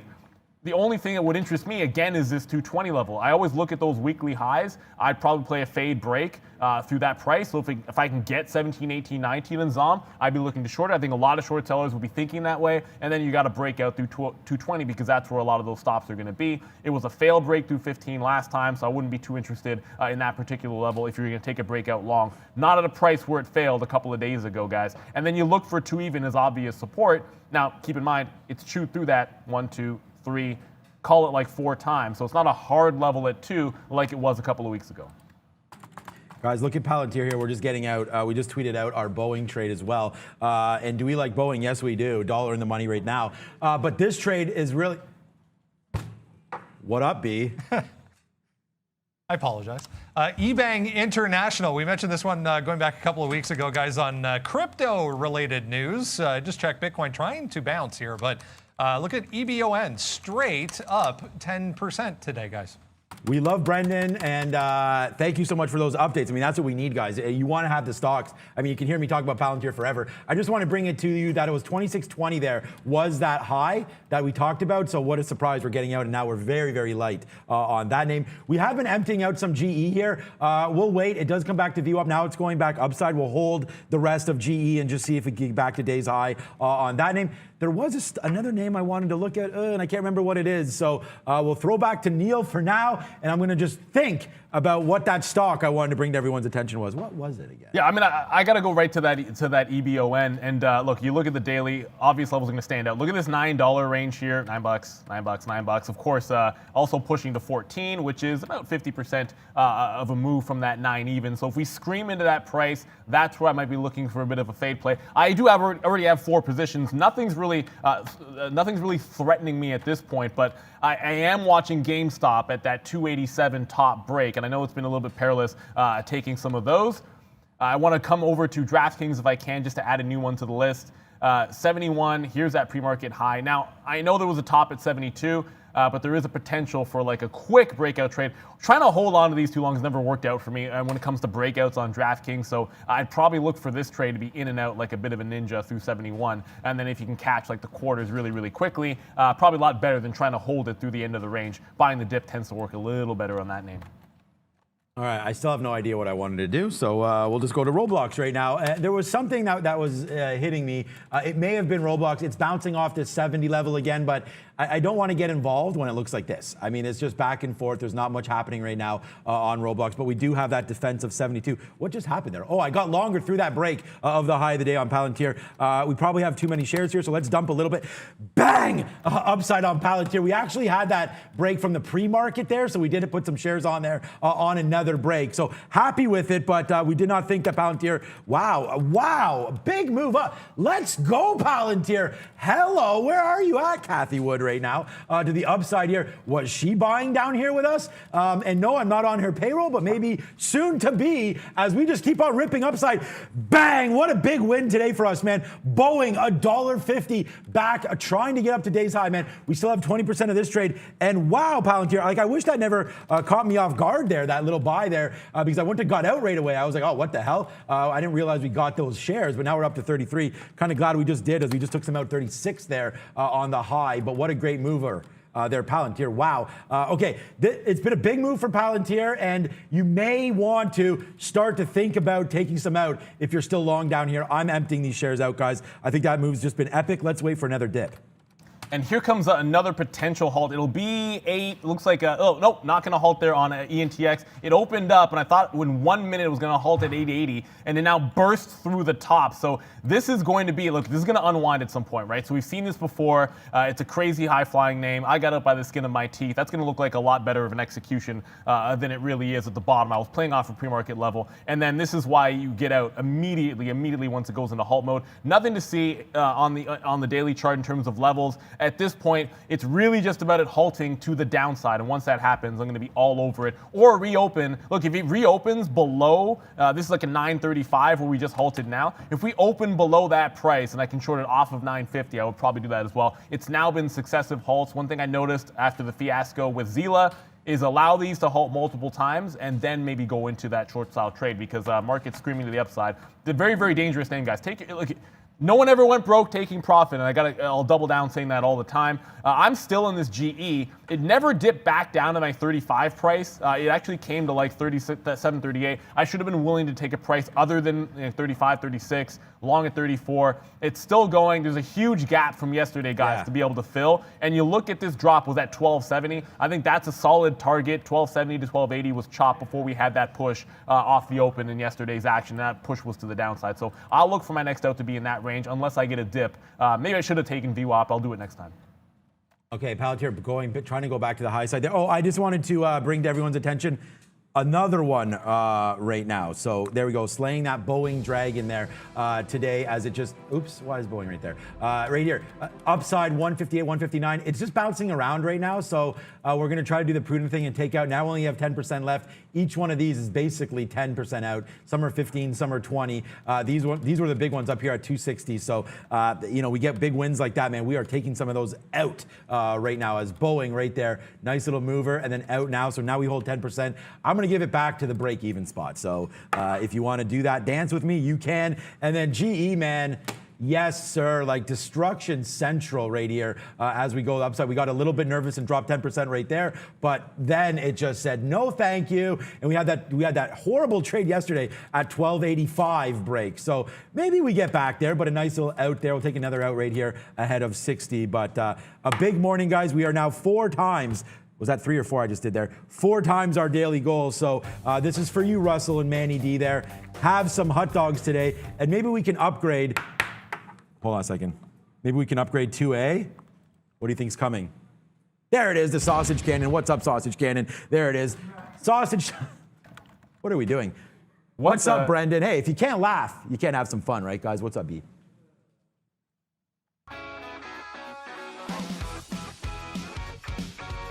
Hey guys, 10 o'clock. Let's have a look at North American markets here. You can see, a lot of red on the board so far today, and it is, unfortunately, the NASDAQ leading the way back to the downside, a little bit different that we've seen over the past couple of days. I just checked the 10-year again, still hovering around that 1.61 area. The Dow is positive, 0.4%. You can see the S&P about 0.25% to the downside. Small caps as well, just in the past 10 minutes or so going red.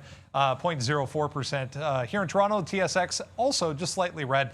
If you're joining us down in Brazil, 1% to the downside for the Bovespa. Let's go over to what we were talking about in the pre-market. Couple of things. Novavax, first off, 215 was support in the pre-market here. That was a pretty good opportunity. All the way to 200. Did bounce quite significantly off of 200 though for Novavax. Watch that. Going forward, let's shift over one more time here and have a look at JP Morgan. We said the entire banking group, this one was kind of leading, but the entire banking group at or near all-time highs. So this wick up here is now all-time highs, guys, for JPM. Back over to you. Ooh, baby. I got to hit this key right here. We need a graphic for the stock father, guys, because if there aren't a million reasons to love the show already, what did he say? He talked about a laser here, and the chart speaks for itself. I mean, right off the open, you're going to get a 10% move from the bottom. Like, it doesn't get any better than that. And obviously, there's a lot of names that have given some fantastic runs, and I know Sean's been all over a lot of them. I just want to quickly, if I can, come back to NVAX. Of course, it was in the news. There's a rollover trade there, and we talk about this all the time. Go ahead and cancel that offer. I'm probably, if I get it now at 214, I probably don't like it as much. And obviously, if you catch that off the opening flush, it gives you that push down into 200. It is what it is. From here, though, usually when you see that type of a dip, if we don't break back below this like 205, 206 area, I've seen this recovery game before, and then you're looking for a breakout at some point to burn anybody that got greedy with the shorts. Again, look, every time we get a halt in this ENTX, I have to, if I want to play the reopen, I have to anticipate that it's going to be a 5-minute and not a 10-minute halt. So if it's going to be 5 minutes, there's a decent chance that we are opening up in the next 10 seconds or so. If not, of course, we have to wait another 5. I mean, obviously, it only stays open for a minute or 2, so they might as well just open it every 5 minutes, not 10. And there it is, another open, still going to the upside. If it flushes, if it flushes below that 950 area, 940 area, I'm looking for a short. But can't give it till that high of day if it goes. Looks like it's going upside, so I'm probably not going to have to worry about it. But this stock at some point is going to be that reversal, and that's what I'm looking for. Yeah, exactly. Okay, guys. Look. Halting stocks, not halting stocks. This is what the market does every single day, guys. It's fun to trade, and I hope you're enjoying the show, and thank you so much. We have a lot of love today on the Super Chats, but let's get this likes up. If you can't Super Chat, that's fine. Hit the likes. Let's hit the share. I'm going to be working on something for next week for all of us. So 3.4, that's not bad, but we had 3,000 a half hour ago, right, Valeria? So let's see if we can't get a couple more likes. You have anything to say here, V? Yes, Sean, first of all, guys, what a crazy day with Super Chat. Special shout out to Russell Dexter, Manny D, and Baka Desu for your Super Chat, guys. Well, you're on fire, and I wish you all unlimited supply of bacon, and we'll do something fun for you guys, maybe some bacon/TraderTV.live merch. And right, Sean, we need 5,000 likes today. It's our goal, so please, dear viewers, make sure that you like our video. Back to traders. Oh my goodness. Yeah, there you go. So get us to that so I can feel better about this. Yeah, just got that little break round right at that whole price on ENTX. Took it as it broke. Immediately had it stop me out because I never give it to the high of the day in that trade. You've seen it a million times. And then it tried to flush. It goes down to it goes a buck down. Does not halt to the downside, which is interesting because I actually anticipated it was seconds away from a downside halt and then pops back in. It is showing some signs of weakness here, and I almost want to fade into a downward halt as opposed to trying to cash the absolute top, guys. So I'm going to try one more time here off of $9 and give it to the halt up price of that $9.37. So risk about 50 pennies again. And if it goes down halt, take a little out when it tries to halt, and then try to catch the rest out on the reopen. So that's going to be the nature of the game for me. If I can get another re-entry here around 9 even, that's kind of where the price I like is. Get down, get down. What are you doing? Go way down. Either get me back in more shares or flush to $8, guys. What are you doing here, ENTX? All right, guys, right now, Palantir takes out the top. We take a little bit there. I told you we're not going to try to take too many breakouts because when they fail on Palantir, they fail pretty hard. So let's wait to see. We take some 40s there. So we'll wait to see. That was the high of the day. We've just been milking this trade all the way today. So it's been a great trade for us. And then you want to talk about something that's been pretty spicy for us. We're going to drop the mic on Boeing, man, because we've been talking about Boeing for days and days and days, if not weeks and weeks and weeks, about how much I've liked Boeing. We can give some credit to Stockfather for some shares, but for some calls. But we went back and forth on this one. He was sort of a bear on Boeing, and I was the bull there. But we're really happy that this is going this way. I've been wrong on lots of stuff. So, but right now we will celebrate this little look there on Boeing. Okay, another thing here. We're getting close. I think we're at 190,000 subscribers or so. So let's try to get that up. If you're watching us for the first time, just hit subscribe. You'll get a link. Hell yeah. We get a link here for you there on the subscription. Here it is. So we're going to go back to back here. We had the VUV with the first time 100,000. Now we got the Moe. So let's see what happens here. We can't drink both of them. This one's done. Thanks, production team. But right now we'll work on that. As soon as we get to 200,000, the producer will let us drink this, and hopefully we'll get Valeria to put it to the head there. Valeria's also got a pretty sick plaque there. What's up? God, I can't hold it. I got to trade. V, what's he got? Guys, just recently we got 100,000, and can you imagine 10,000 subscribers separates us from 200,000 community. Let's go, tell your friends, tell your family members to subscribe to our channel, and let's pop up Champagne Live together. Hell yeah. And eat bacon. Oh, absolutely. Oh, there you go. Champagne and bacon. Champagne How about and that bacon. for you, Look, you can bacon goes with anything. I don't even care. But I'll tell you again, ENTX. It looks like it tries to roll over. I'm not done with this particular name. I've tied 2 shorts. It continues to press higher. The fact that anytime you see it resist a halt to the downside, so in the position to halt at 840, you can only print up. It has 15 seconds to do so. When it breaks the upside, sometimes a sign of strength. If it takes out the top from here at a 1018, that would be absolutely crazy. I'm going to try it. Look. And again, I'm actually, because of the pre-market trading, which actually went pretty well, I'm actually not too bad on this particular name. And looks like it's going to test that low. If it does, I don't see any way this thing doesn't go into a downside halt. And if it does, I might take it into that halt as opposed for waiting. All right, so 259.60 here. Again, a $3 now win there. So not frying up bacon, but we'll get some nice little eggs. How do you guys like your eggs? Sunny side up like that? My kids just crush. They absolutely crush scrambled eggs every single day. So yeah, anyways, that's that. I mean, the market's up high right now. We've got a $3 winner right now. We only have our last 10%, but still, a winner's a winner there. We'll see if it can take out 260. A fade back in, maybe, we deserve to get out a little bit here on Boeing. Our Palantir, man, I mean, we take out that high. And then now I'm just trying to absorb just in case this doesn't go. So we've got out of half of this position for about a 5-cent hit on most of these. Out 35, 36, 37 here. That's a 37, that's a 38. And then that's a 31. So we're just getting some out in case it doesn't pop off. And then if it does go back down, which it looks like it wants to do right now, we're going to watch this 20 level to see about getting out. Again, we're not holding something all the way just because we think it's going to go up. It actually has to go for us to make a little bit of money. So 26.20 is the kill spot, and then we'll see what happens at 26.50. I mean, I'm hoping a lot of good things happen. Brendo, more news, bud? Wow, yeah, I just saw 6 days in a row for the Dow. 6-day rally so far. XPEV here, relative strength coming back into XPEV. Just cleared that high from yesterday around that 35 area. You can see 3 or 4 days in a row now. Looking very strong. Back to positive here for XPEV. Very, very strong. And someone was saying, watch out GME at 285, 287, 287, that's the top right now. And this is, look, and this has happened before in this particular, I'm not taking that 85 when we have a new top end break. It fails at a lower high, shakes some other weak hands out at this point, so it's still showing signs of strength through the top. And I like a top break when it tests and fails a couple times here. So we've seen this happen in the past. Just to go to the higher time frame, just to remind you guys of what we're looking at on GameStop. There was this 80 previously. The last time it tested up here, of course, on the crazy down day, this was the afternoon top at 285 and change. So I like this 87 a heck of a lot better. Waiting patiently for GameStop. Like, you can make or break your day on one trade in GameStop. So for me, I want to make sure it's the right one for you guys. And of course, the ENTX pre-market trade's fantastic. Every time I short a post halt has not worked. And the last one is going to look like, I mean, these shorts here are going to look like, how do you not hold on to it? Here's the thing.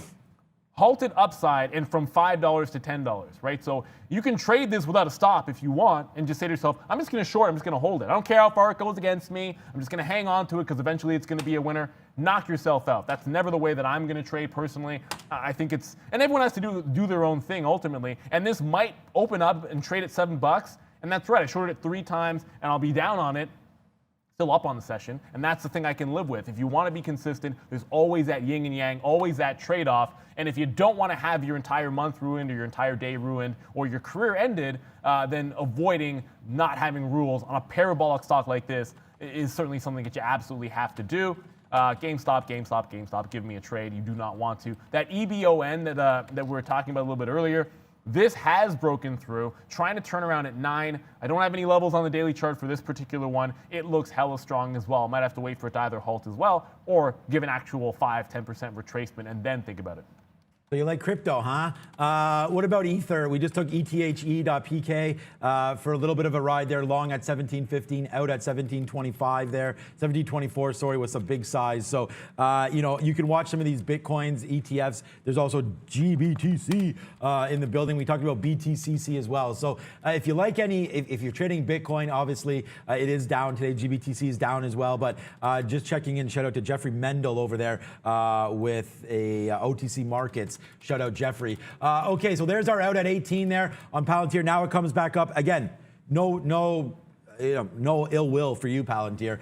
Not today, that's for sure. As look, we got out majority of them. We're still holding a little small piece, but that's a hit there. But that's not even close to anything, any kind of damage. Like that's basically on average about a 10-cent hit there on Palantir. And we talked about that. We only really want to buy through dips. I just thought if the NASDAQ exploded there, then we did like Palantir to the upside. I'm going to do a little more work with that and see if we actually want a 2650 break on Palantir again.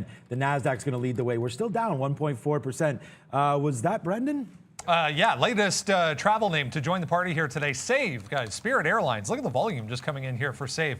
Went through 38, immediately up to about 38.80. So coming into recent highs for Save. Don't see any headlines initially, guys. We talked about that reopen play certainly looking good for some of those names. So look, we'll have a look across the board. I didn't see any news there, and I always want to make sure we're not trading blind. I'm going to come back to MVIS. Because it does hold up. We talked about how key was going to be that 15 to 15.20 area. So we get that failed break look. Now holding the top end of the range, I can zoom back in for you here. The market's showing at least some signs of trying to roll back over. You're holding on that. You're holding on the ES. You're holding on the NASDAQ at the tops. So if you do turn, you got to look at something like an MVIS to pull back in. I still am going to go with that GameStop reopen play. Sorry, not reopen play. Top end break. And then watching that ENTX. I'm not done with that puppy just yet. It should be opening up in about 5 or 10 seconds or so. If it opens down, that's going to get very ugly, potentially very fast. I still hold my GE shares as it's right back in. I thought we'd get to like 1270, 1280 where I liked it. We're turning right around, trying to bounce off of VWAP here. That's one little wick down. If it consolidated, I would have liked the entry that way. Yes, thank you, Laura. As I know you're watching, Laura works absolutely fantastic for us. Some of you may know her if you're a guest of the day. Thank you, Laura. I hope everyone's healthy and safe over where you are. So thank you, Laura, for continued, amazing work that you do with all of our guests and everything like that. Much love to you and your family, Laura. Okay, back on the other side of things right now. Let's go back over to Boeing. We're still trying to take this out. We talked about that 260 level, maybe some sort of psychological level. We keep bumping up against it, man. I mean, we're at the 259.30. It just keeps on staring that in the face. I think that there's a very, very big opportunity to break out of that 260 level there. So again, I don't want to take breakouts right now. It's not the right time of day. It's 10:15. We saw what happened on Palantir, but it is worth holding a little bit like we've been doing on Boeing. And just as I said, there's consolidation up here right now. So normally we would take that, but I'd rather it fall back down here into 256 and change right now just to make sure that we're right. Because again, we don't need to get run over for any stupid reasons. Again, if we take that breakout and the market doesn't agree with us, then we give back everything, because where's my out going to be, right? Probably back down near this consolidation. So not going to do it, not this time, my friends. Okay, GE, great outs again on the upside, man. 1260, we hammered this one. Neil and I both took this right off the open, and it was great. It's just been a great stock today for me. My number one stock P&L wise is going to be Boeing, but GE's not far right behind it. And Palantir, we did give some back. So Palantir just chilling out in third place right now. But yeah, Palantir and Boeing, big trades, and GE, obviously big trades for us. What's going on with Apple right now? This has been a weird one. I think you still got to buy Apple on weakness. I've switched. I bought Square on weakness, and I bought AMD instead of Apple the other day, and I think that that's going to pay off. Apple just, right now, like not really participating in much. It kind of just wants to go down. Like the market fell off early, and this thing dropped about $1. Then it rallied back that buck, and right now we're just hovering very, very similar to the market. So watch out for Apple. It doesn't look like a great day trade right now, if you ask me. Yeah, and speaking of day trades, how about something that's only been trading for a day? CPNG. Look, there's not a lot of levels to look at when you have a recent IPO, but there is yesterday's low. That's 49.25. We're testing it a few times here, and again, it's not the most. I'll show you level 2. It's not exactly the thickest stock here in terms of liquidity. So when you look at the bottom potential breaks at that 25, it wicks down, tests 49 even. This thing hasn't really broken to get real printing and actual volume below those prices. So for now, it's holding that bottom. I'm telling you, if it goes, I'm shorting 49s. Just got to make sure we get to pay for shorts. I think I paid like 3 cents a share for them, so I do actually have them. Good look there. Actually prepared for once on some of these pay for shorts. If we break 49, this could get really ugly really quick, but 25, that low from yesterday, allow it to go a little further than that. It's been a failed break a couple of times here, but this stock seemingly cannot get out of its own way, and of course it closed at that low. Brendan? Dropbox, guys. DBX just popping up. 52-week highs here through 29.50, I guess it was, that got taken out there. 4% for DBX. Not seeing anything significant, but some of the tech stocks, anyways, moving, guys. Yeah, I mean, not much. Like we're just looking at that. We could take a quick look at I mean, even DraftKings, which we don't trade normally during the day, flat right now. Oh, a shout out to Russell. Congratulations there, talking about his AS. Oops, where is it there? Another 20 there from Russell. Thank you so much. Okay, so first of all, do we do this one? Oh yeah, Moe for Valeria. Yeah, sure. She'll be drinking it, no doubt about that. Laura, the vice producer, sure. We'll do that again. Amazing. Thank you so much. You're long on the ASX, just paid for the next 50 super chats. Well, thank you so much, Russell. And I'm just glad that you're making money. I mean, that's the number one thing that we want for everybody. We want everybody to have fun with us, make some money, and then hopefully we're here to not only entertain you, but also educate you, and then hopefully have you along with the ride so that we can all, make a little bit of money. And if you've been watching us today, I have 0 negative stocks on board right now. So it's been a big day for me, and I hope it's been the same for you. DraftKings now looking at the top spot again, $72. We're trying to get excited here. Look at the NASDAQ, though, dropping a bit here, and DraftKings holding up. So I think that, any sort of a drop down here to 70, maybe 70, 50 or so, maybe near this VWAP could be bought here for DraftKings, as I'm just looking at that stock and wondering, why it's remained high when normally it retraces against the NASDAQ. So a good little look there. And then my friend Boeing does the exact same dance again at that literally at the same level, 259.25. So we'll wait. I'm going to adjust my out probably here, 257.50, probably an out to make sure we capture that $2. Look, a $2 winner is great. A $4 winner is better, but a break of 60 gives us some actionable events. So let's wait to see what happens here on Boeing. Yeah, and remember NEO cuts that loss in half. I remember I like 46 and 48 levels to fade off, so we're being very, very patient. When you get a screaming move like this in NIO, the market is still hanging at those bottoms, and if the market does flush, NEO's probably going to go with it, but you can always wait for a breakdown at like 14.34, 14.50, 14.25, somewhere in this range for a quick little breakdown trade. I'd much rather fade into a push up and then let the market sort of swoop me in to the short trade if we get a range bound in the NQ, which is exactly what we're seeing. There was that question about Lemonade. It did dip down. It's not that far. It did dip down below that 100 mark, tried to rebound. So you start thinking about if we do start to turn more negative here, like 12.8 on the NASDAQ, if that's going to break here. The ES is trying to hold like 39.12. 39.08 potentially. It was a morning low around that price. If those kind of supports break, this is exactly why you want to be patient with a stock like this, because below 98, you start thinking about getting into this like 90 to 92 range here. So be very, very careful with some of these higher valuation names. And CPNG cannot get any bounce off that 49. It held yesterday's low, the IPO low price, which is also the closing price, and it's literally bouncing 25 pennies. That's all. If it flushes through that bottom, I got to have that one short. But first, we got to go to Brendan for our small cap recap.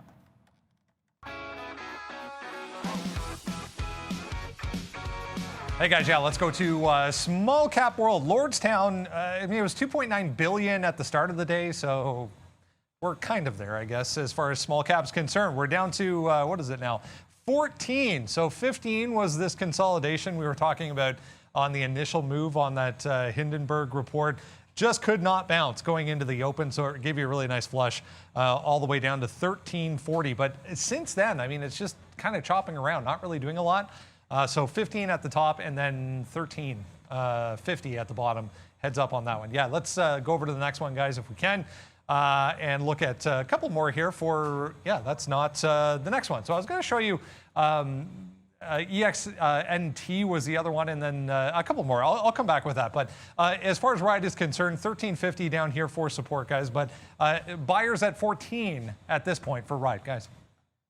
Okay, so there it is, man. We just fried up that profits. We'll do Gronk spike right there. We take a small position through 260, but there it is, man. A $5 winner for you on Boeing right there, out at 260, guys. And then we did take a little bit of a long here just to see if 260 does get excited again for us. Here it goes. We're long at 260.09 right now. So we'll see about an upside move, but that's a $5 winner right there. So hell yeah, we'll catch that pizza from Neil, or Neil will catch that from me all day long right there. A good little trade on Boeing. And just like Russell there on the chat, thank you so much for everything. And we will today catch another big winner. And look, there it is, man. How many trades do you need, right? You need 1 or 2 or 3 trades. Today we're going to go 4 for 4, but this is a big one. Here it goes through 260 again. Let's take a piece off 261 if we can get it, guys. And watch this consolidation over here in ENTX. Now, I know GameStop's near the high. I'm going to take that if it goes. But halt down. The last one, of course, I had this and didn't win. 820 on a break. If it holds VWAP and breaks back up, it's all pure momentum play there. And AVEO, now $1 in the money. I'll probably take $1.25. Brendan? All right, take two. Technical issues, guys. Bear with. SEAL here, SEEL, was another one that we were talking about in the pre-market. Was up to 410. Tested it right before the open, gave you a nice flush. We're back below that level, so it needs to hold 410, I feel, to get down a little bit more. So watch SEEL. GIGM, the other one, 430. Was very boring, could not even bounce if it tried. So 430 down to 4 on GIGM was the other one I was talking about, guys. There you go, Brendan. So thank you for the update. Look at that. I mean, he figures it out. He gets it all worked in. And the AVEO, I just want to come back to this name. I was talking about it. It broke that previous close was 1187. We talked about that key price. Would hold. Breaks down. I actually have a bid down here. You can see. I mean, this is not really much volume, but there was some pre-market trading in front of that 11 even price. If it turns shy of this, I'll gladly take 1150 here for just over the dollar win. But I'm waiting in front of 11 just in case that's how far we go to the downside. Gonna come back over. ENTX already gave you that 825, but I gotta go over to GME, GameStop, and apologies for not flipping to it here because it just made that breakout trade off of like 287, and I want to make sure I can get some profit on the scalp trade before holding the rest. So again, I've been burned where I try to immediately show you guys the chart when I'm not on it and not execute the trade. So if I'm intending to make a breakout, I always want to take some profit wherever the first stall is, and was right at that dollar mark. So I do take half out for $1. And if it cannot go, this is exactly what happened yesterday. I mean, I hung on to only a third last time, but I like this level a little bit better. I'll give it to 85. If it breaks 85, I'll make $1. I'll lose 2. Way to manage risk here. But if it goes, I don't see any way that we're not testing 290 and then 300. So let's see if GameStop can't go on the run. This is the level we waited for. A little bit patiently. Let's go GME. Yeah, good. I mean, you got to play some of these names that are popping today, like GME. Let's go over to AMC quickly just to see if there's. Yeah, it's the same. I mean, not the same kind of action, but AMC up 7%, and I think GameStop was up about 10. 11, there. yeah. 11 or so. So GameStop making moves to the upside right now as well. Still looking at that 288, but AMC falling back down. And this is what we said, guys, about Palantir. Like, we're getting ready to maybe strike again. It's coming back down to VWAP right now, but the NASDAQ is right back to sort of its day's low here again. So, it started to get going. It got really excited there, up to 2650 Palantir, but then basically just faded back down. So we're going to have to try to be as patient as we can with this name. But for right now, man, Palantir looks like a possible buy at these levels. So let's try to be patient and maybe pick some up right now on Palantir. Yeah, well, I don't know. Maybe a break back above 26 just to make sure that we're right on this one. Yeah, let's take a break back above 26 on Palantir and then maybe use the low it just made as our out. So if it breaks it back 26, let's go a little harder on Palantir, guys. And I'm going to go with dodging the grenade there. Got out at almost the very top. Took some out in front of that 89 in GME. And then the last quarter of it breaks back down. So a breakout trade, I'm in, I'm out quickly. That's how you preserve your profit. Now, CPNG, we talked about that recent IPO. And look, it takes out that low and it takes out that even dollar below it. And that's what I waited for. 48.90, we got to the short side.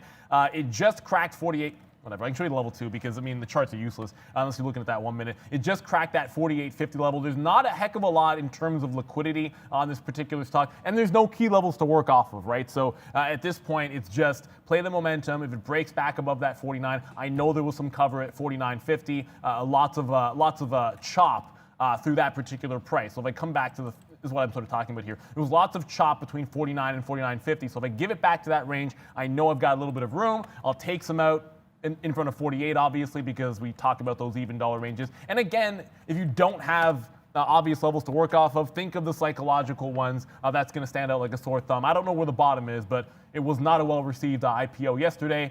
You're not seeing much change here today. Nope. And okay, so Ford, guys, if you've been rolling with me on Ford, then just drop the grenades around because we're at 52-week highs right now on Ford. We talked about buying this one a hell of a long time ago, and we did it. And it's been a big trade for us, as well as, guys, GM right now also at 52-week highs there. Oops. There it is. GM also, guys, at 52-week highs right now. So as you can see, that's been a big mover. We've been buying both of these very, very long-term trades for me. We've been buying both of these. We actually got GM in and around 50-52 right here. You guys know that we love this 50-period moving average. So General Motors today ticking up to all-time highs, not all-time highs, to 52-week highs as well. I don't know if that wick is actually 52-week high, but it'll be a 52-week closing high for sure if we can hold this 57.50 level as it comes right back down a bit. New position alert. We did get into some Ford right there, so let's see what it does now as it's at its highs. And again, the market though, very, very disgusting to the low side right now, which is kind of the opposite of what Ford's doing. Obviously, we know that NASDAQ is getting through the ringers right here. So that's why we hold off on that Palantir long and go back to something that's a little more value rather than growth, guys.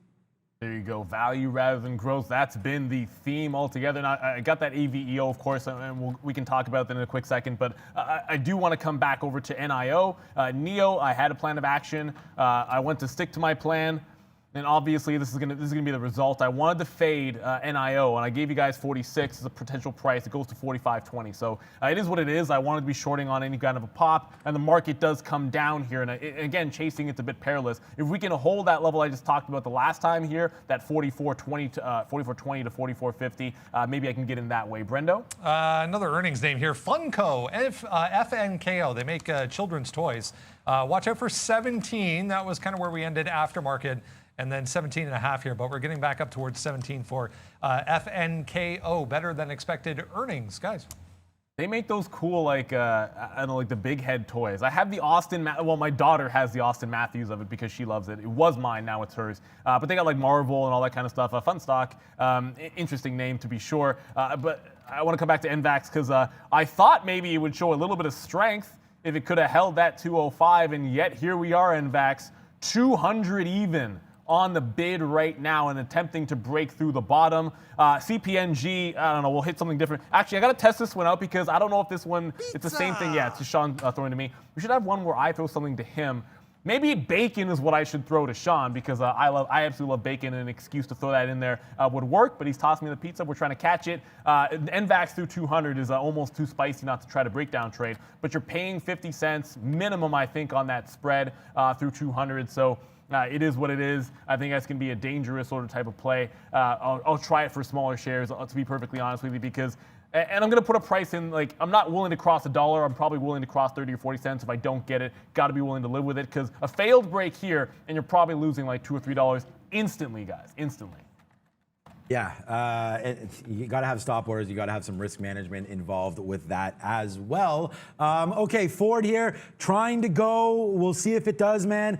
We're in the money nicely. Well, not nicely. We're in the money 2 pennies here on Ford if we get 13s, but it's just bouncing around here. A nice little move back up here for the market. We'll see if Palantir can test 26. We're waiting for that to see. It's bounced around, view up. It does crash down below. I mean, you have my blessings to buy it because we've been all, we've gotten hammered down. My only problem right now is fighting the devil that is the market, right? I mean, we've talked about that over and over again, and it's going to just have to come through. So we'll wait to see if that does come through at all. But 25.91 right now was the high. It needs to get back to 26 before I'm touching this. I'm not going to get in too early on Palantir. Let's just play the blow because we know that if it goes, that we can get it at least I would say probably to 20s here if we do pass that. So I think it's well worth the risk profile. It's Mr. Wickens. Yeah, market coming back down, a little bit of weakness coming into NNDM, guys. Remember yesterday, big move up off of earnings for this name, but back to the downside today. 5% negative territory. Needs to hold here. 1050, a big level. For Nano Dimensions, hour to go in the session over in Europe. Miss B's watching what's happening over there. What's up, B? Hey, Brandon, European markets are mixed, affected by rising bond yields, but at the same time supported by vaccination and stimulus programs. German car maker Daimler is down more than 2% after French rival Renault sold its entire stake in the company for a discount. Back to you. Yeah, just looking at the spread between the 2-year and the 10-year, the highest since 2015 right now, guys. It's getting spready. Okay, there goes Ford right now. And a shout out to Randy at Trader TV Live for the spready stuff. Just bring it down, man. Bring down the cash today. As this goes to 17 through 11, 16, 17's now 17's out. A big trade there. Okay, Palantir. We take 01s, guys, as explained. So let's wait to see now what it does. I mean, it just went to 09s. Damn it. We weren't able to get out. We were watching that Ford trade, but it does go to 09s there. So let's put an order in just to see. The NASDAQ did take out some highs. So damn it. It only goes to 09 and now fades back in. So we're long 01s right now on Palantir with hopefully some room to run. But there goes Ford, guys. 17s. We just got filled a little bit there. Good trade on Ford. And GME, GameStop just broke to 92.95, the new fresh high. Obviously, we'll be looking at 300 when it gets there. You saw what happened when it gave that 300 break last time. It actually ended up being 310. We left you guys with this that 310 level a couple of sessions ago, and then that ended up being the last leg up. 350 was... Well, 350 level speaks for itself. It got cut in half when it got to that price. So let's see. I think it's very unlikely that there isn't a pullback before this name gets to that particular price. It seems crazy that there wouldn't be some selling, especially into around that 300, let alone that 350 area. General Electric still hasn't gone to that 1270, but finally there's a bounce back up off that consolidation and the market trying to top off here. So if we break 50s, I'm going to get into some more shares. I've been hanging on to the original breakout price that we had and waiting for a deeper consolidation and for the market maybe to give back a little, which it just did. We break 50s, I'll get it back in, scalp some off the high of the day. Of course, it didn't just break 50 there, so maybe I'll buy off the bottom. And then scalp some off the high of the day and still maintain that 70 to 80 target, which we had previously. So really, really needs to hold this 1240, but that's the low end of the consolidation range. I'd have taken the break. It didn't, so I'll take the bottom. Oh, man, we were just going to celebrate. We were almost at there 5 times daily, but Ford, we didn't get them all out. We only got part filled up here at 17. We almost got them all out there, and if we did, that would have been a celebration for show. Okay, Palantir, good. Out some, we finally get some 9s there, out a little bit there. We'll wait on Palantir now to see if we can test those 20s as the market looking to go higher here. So here we go. Yes, there it is, 4 times daily goal right now as Palantir comes back up. We're going to try to get to 5 if this... Ford did. No, it didn't print. We actually canceled my 17s. No, we got filled there at 17. Yeah, we got filled again. Okay, so we did get filled at 17. That's just a new candle right now. That's why you're not seeing the out. So in at 11s, out at 17s. You see that? Just like a glove, that fits the trade right there. So big one there for us. And then GE, like Neil mentioned, man, our best out, though, was a little bit better. Our best out's 58's, basically the high of the day. And again, bang, bang, bang, bang, bang, all the way upside. We're still holding 5% of this GE trade and seeing if it can take out the highs of the day as well. But right now, man, we're celebrating it. We're at our highest spot we've been at all day. Hit the air horn. It's only 10:34. Thank you for watching. Thank you for all of the love today from Manny, Mr. Bakadesu, and you, Russell Jackson, for all about that as well. So thank you so much for all the super chats. It's been a big day. Look, man, it's a Friday, and there's not a hell of a lot happening in the market. So really, really successful day for us here today. You know, we're up nicely, and we are celebrating this. So a big day today on Casual Friday. It's the reverse of the movie Friday. It's Friday, you got a job to watch and to trade, so you have something to do, and you got some money if you're trading in these markets. So I love that movie, so I got to get the reference anytime I can. And wowzers, I love this community because Macy's, how do we miss this one? Worth a trade and worth a look today. Not on the radar, but up 7.5%. We talked about some of those reopened names. Certainly, of course, the vaccine stats that you're seeing in the States being fantastic. They're not fantastic everywhere in terms of the rollout, but they are in the U.S. Great numbers there. And that's why you're seeing these recovery names look pretty good. Macy's on the absolute push here towards what I think is going to be a lot of resistance at 20, but we're not there yet. If we can get any kind of like a consolidation here, test back into and then hold like this 18 area, maybe you get that secondary push. So Macy's on the radar. Thank you guys for putting it in the chat. Brendan? Yeah, not 1, but 2 actual price target increases on M today for Macy's. So two upgrades. I'll show you this again. We're at 163 now, guys, for the 10-year. So some pressure coming back in for those tech stocks. Under pressure. I did want to talk a little bit there. Okay, so out some more Fords at 17. We're going to hold now. I don't have any more orders out for Ford or for anything actually right now. We think GE can go higher. Palantir bouncing around a little bit. Rocket, someone mentioned Rocket. We could talk about that in a minute. There was another name I wanted to go back. Oh yeah, that was DraftKings. We talked about this one. I did not get in to DraftKings, but we did talk about it. If you were able to get something back down near here, if you were a little more aggressive, you could have tried to defend that 71, and now you took it, but DraftKings up that 0.82. We were looking at it when it was flat, remember? And I said, wow, the market heading downside and DraftKings still staying strong. So that's a connection to watch out for in the next couple weeks. Obviously, if those stimmy checks come through, man, you're going to get some excitement on the DraftKings side of things. And you want to talk about excitement, man, we're starting to blow. There she blows. As Ford making moves back to the upside, back to 319. We take a big position there at 10s, and now we go high side right there. We're actually long at 10.5. Shout out to NASDAQ there for a nice little half print on that execution. So up to 10, 13, 20, and so on and so forth, going to the upside. I use the NASDAQ scan key, hitting all those dark pools, a very good key to use if you're trading with any market. Actually, it applies to. Find out if your broker does have access to that, as we do here at Day Trade the World. Yeah, that's the thing about a routing key. It works in all markets, and thought maybe we'd get a little bit of a push here. And of course, look, there is that short sell report, and we talked about this earlier, potential issues with Lordstown here. And they're down that 20%. They tried to make a bit of a base. It's actually still trying to do it at 14. There was a flush. Failed break through 14, I like to call it, because it got to 64 there, and we're trying to hold 14 even. I like the 15-25 breakout when you retrace 10% or almost 10%. I'll throw that out the window, and prefer, if I can here, a really tight stop dip buy. I mean, it's not like there's a gigantic level, and I'll scroll down so you can maybe see like around 14. There's nothing that actually stands out on the bid, but there's a little bit at 11s and 10s here, and I think it's worth it to try to work into a position, because the risk is 14 breaks, and I use oddly enough, I'll be using a NASDAQ scan key, Sean, to get out with my stop order. So I know I can get liquidity through 14. So if I risk only about 20 cents or so, depending on what slippage works out to be, I like that risk reward. Now, obviously, I'd prefer to have an average price closer to 5 to 10 range. But in a stock like this, you probably have to start the position a little ways away from that 14 even. So long 14, 15 here, but it's a simple 14 stop on the even on Lordstown. Hear the air horn. Hear the air horn. Now watch out. Uh-oh, Ford. What you doing, Ford? What up? Ford up today, 13.28 now. Bang! We going crazy right now on Ford as that just continues to make the moves to the upside. Man, this is like, honestly, like the difference between yesterday to today for me is infinite right here, because we are just like rocking and rolling to the high side today. Absolutely no losing trades for you today. Not one symbol we are red on today, as it just keeps on going to the upside. We keep the party going, guys, here. We dump a lot of this at 16, 17, 18, and then we just got some out, 27s, 28s, 26s.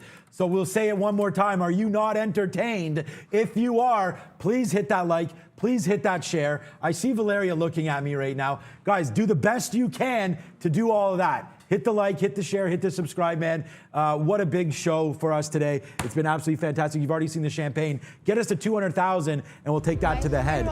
Brendan, the most professional of the group, waiting at the big screen. Give it to us, Brendo.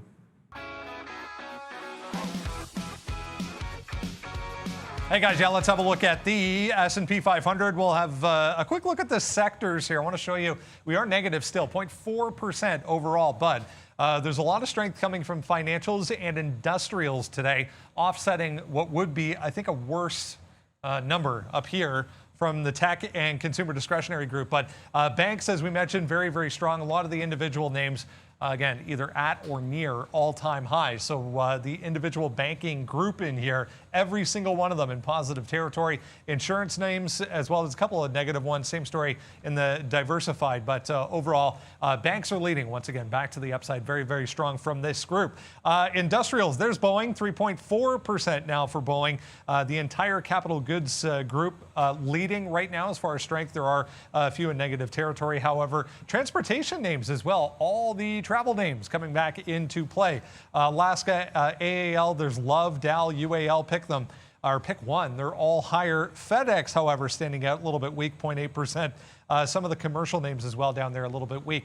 As far as offsetting as well, healthcare stocks, we have pharmaceuticals, the entire group pretty much lower on the session. Some of the equipment makers are higher, but this is where the weakness is coming from again today. Semiconductors specifically, all in negative territory. You can see the hardware equipment makers also in negative territory, although there are a few here positive. Same story with software names. You can see the entire group pretty much red. Outside of L Brands here, you can see Ulta Beauty above that, 10% lower. Their CEO resigned.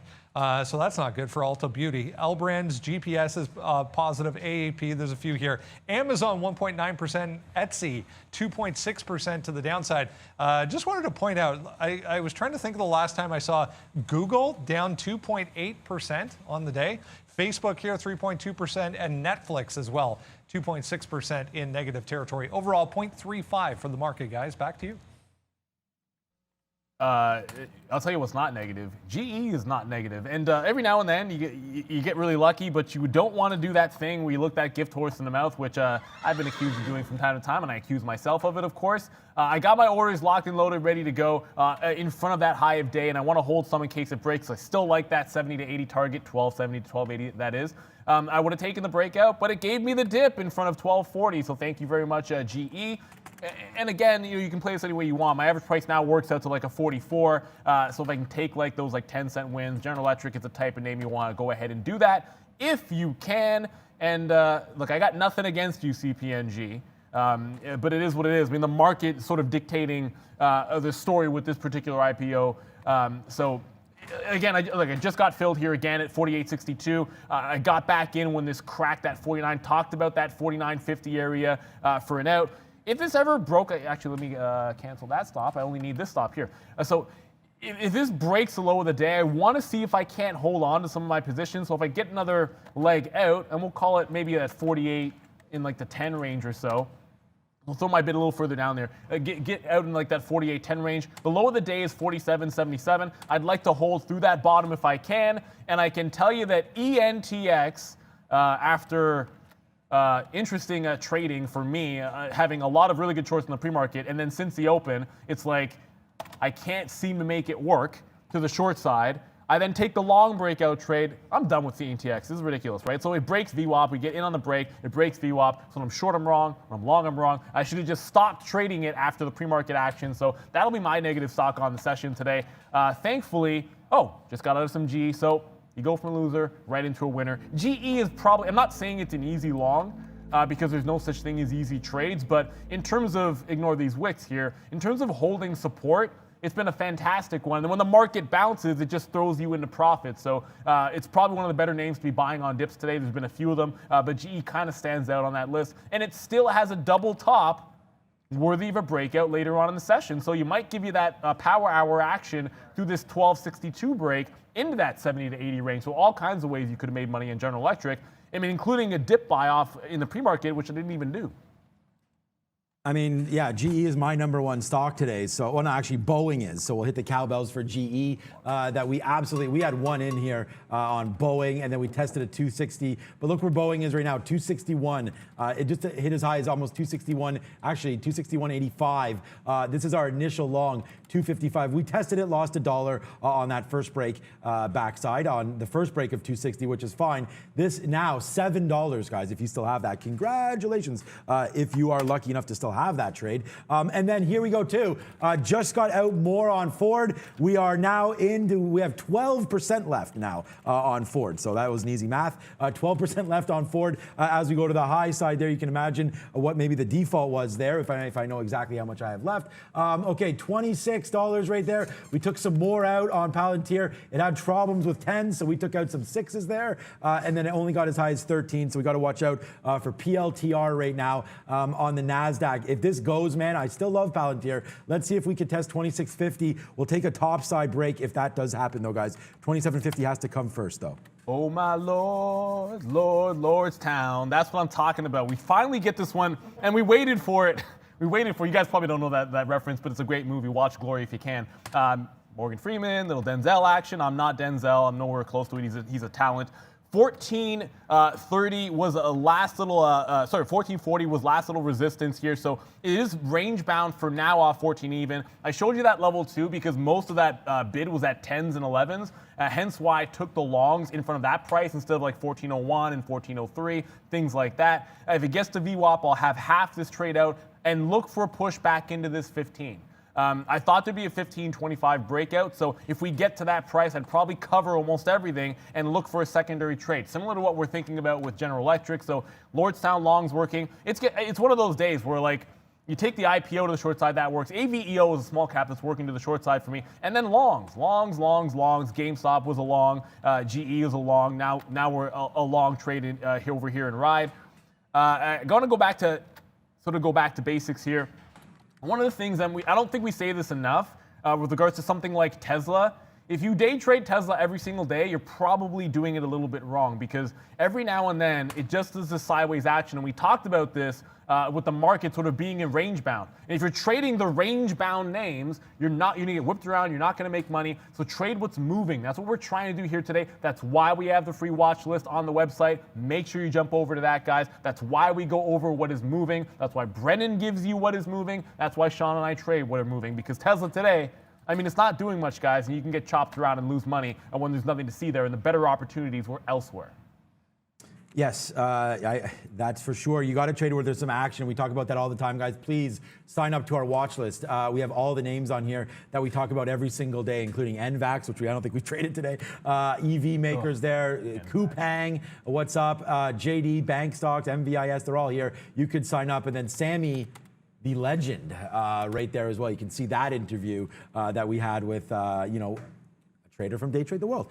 So if you guys want to see that, there goes Boeing, man. Hell yeah, where's the airplane thing that we have on here? I don't know where, there it is here. We'll fire that airplane coming down through, and a big move for Boeing, man. Hopefully you guys have that. My account right now, man, spinning the money through it because I'm long 212, sorry, on Boeing. So this was a hell yeah, man. Maybe, look, my kids are like, Daddy, when are you going to get that TV? And I'm like, well, I don't know. Maybe next weekend now. Big move up for Boeing, guys. Wow. As we explode to the upside, I really hope that a lot of you guys are long with me on Boeing. And if you're not long on Boeing, hopefully you're long with me on DraftKings because that's at $72. If you're long on Palantir, yeah, we still got some work to go on that one as well. But look, not only do I trade small caps, big caps, whatever you want, here is Ether. We trade some of that long at 15. Hell yeah, we're still into this position right now as it goes up to 35. You know what? That seems like a good little spot to take some out. Let's see if we can here as the spread right now. And bang, there it is. Another one, man. The cash. I feel like we are at the club today as this is all falling down. Shout out to Russ. Shout out to Manny D and Mr. Badesu as well. Sean, how big is your TV? Right now it's 65 inch. And then I have a 65 on the main floor, a 55, I think, downstairs, and then up in the bedroom. None of your business. What's up, Brendan? Yeah, just don't want to know. Bitcoin going as well as Ethereum there, guys. I'll show you this one as well. AMPG, 10% to the upside, but just coming back through 12 on a volume spike there for AMPG. They picked up a defense contract today for some satellite work, so 10% still, but was a lot higher, guys. So there was an order here at 35 on Ride. Of course, I'm talking about Lordstown here that just got chewed through. I jumped in front of it to take another little leg out, still holding 2/3 of it. If we get the breakthrough 50, I love it. It's still in that range-bound trade. So this kind of opens me up to if it dips down and I can get like 11s to 15s again, I'll go ahead and do that. And then rinse and repeat. That's what we want to do here. I want to come over to, if I can, and Super League Gaming reported earnings. They are down 10% on the session, but you talk about that rubber band action bouncing back and showing a little bit of sign of strength. So if you talk about those little rebound plays, watch out for that. You look at the post-market, and sometimes it gives you a level. The pre-market can do the same, but 650 on Super League Gaming. Watch out for that in the afternoon. I know it's down 10%, but sometimes rising tides bring up all ships, and sometimes stocks get sold off a little too far. And when they're momentum names, they can be interesting for potential breakouts, guys. Wow, GME 295 apparently there. People talking about that. So, okay, we'll go back over to GME right now. Oopsies. GME as well. Okay, yeah, okay. Well, it didn't. Oh, 295, maybe the high there. Yeah, that high was 295. You are seeing it fade back in. I mean, watch out for that 300. We saw. Let's go back a couple days here when we had that craziness. It all started at 300, right? So this is that day that we were introduced. Look at Ford, man. 18 pennies now in the money. Wow. Okay. This is what happened when GME started going the other day, man, through 300. It was like doing nothing, and then we broke 300, and then it just started ticking, and then eventually that 350 top that we talked about before that fail, and then now we're, I mean, almost right back. I mean, it's funny to say that 290 is almost 350, but the way this trades, guys, this could be back rocking and rolling quick time. You want to talk about walking, rolling, quick time? I mean, here's another one, man. I mean, this is just what's been happening today for us, and what's been happening to us for a long time, actually. We're spinning the money through, man. Just keeps on going up. As Palantir, we just take another spot out there on this name, Palantir. Let's zoom in a little bit more here. It's been resisting this, so when it breaks up, we take more out. We're just holding on, and there's Ford back to 29s and 30s, man. We're long at 11. That trade's pretty sweet. So here's an 18 penny winner. Here's an 18 penny winner, and here is a 3 penny winner. But you know what? Today's been a monster day for us. We're super happy. We're feeling like this with Miss V right there because we're perfect today. We have absolutely no losers on board. We go 1, 2, 3, 4, 5. 5 for 5 today, including Boeing, including that Ether trade as well. And it's been a big day. Just in case you guys are keeping track, it's 5 times daily net right now, guys. And there we go. Got exactly to VWAP. And we throw these targets out here, and again, I know it's a psychological level VWAP, but I love it when it's like 1450 on ride, of course. So I do get 47s. I'll take it out in front of it, 46, 47, 48, something along those lines. So I'm now only holding onto a third of the position, right? So when it comes back down, I can retest at 14, 1410, 1415, and then even if I reload and then get out at a break of 14 even, I'll be up on the day on ride. So that's why we take advantage of our ability to be active traders here, Day Trade the World, and do these types of scalp trades, right? Because it allows you more ways to make money if it holds the range, if it breaks the range, if it goes down right away. I'm able to manage risk in multi-ways, in lots of ways, and on top of that, benefit from all the different variations of this stock going from 14 to 15 or not at all. But right now, we are going to Brendan for Money Talks.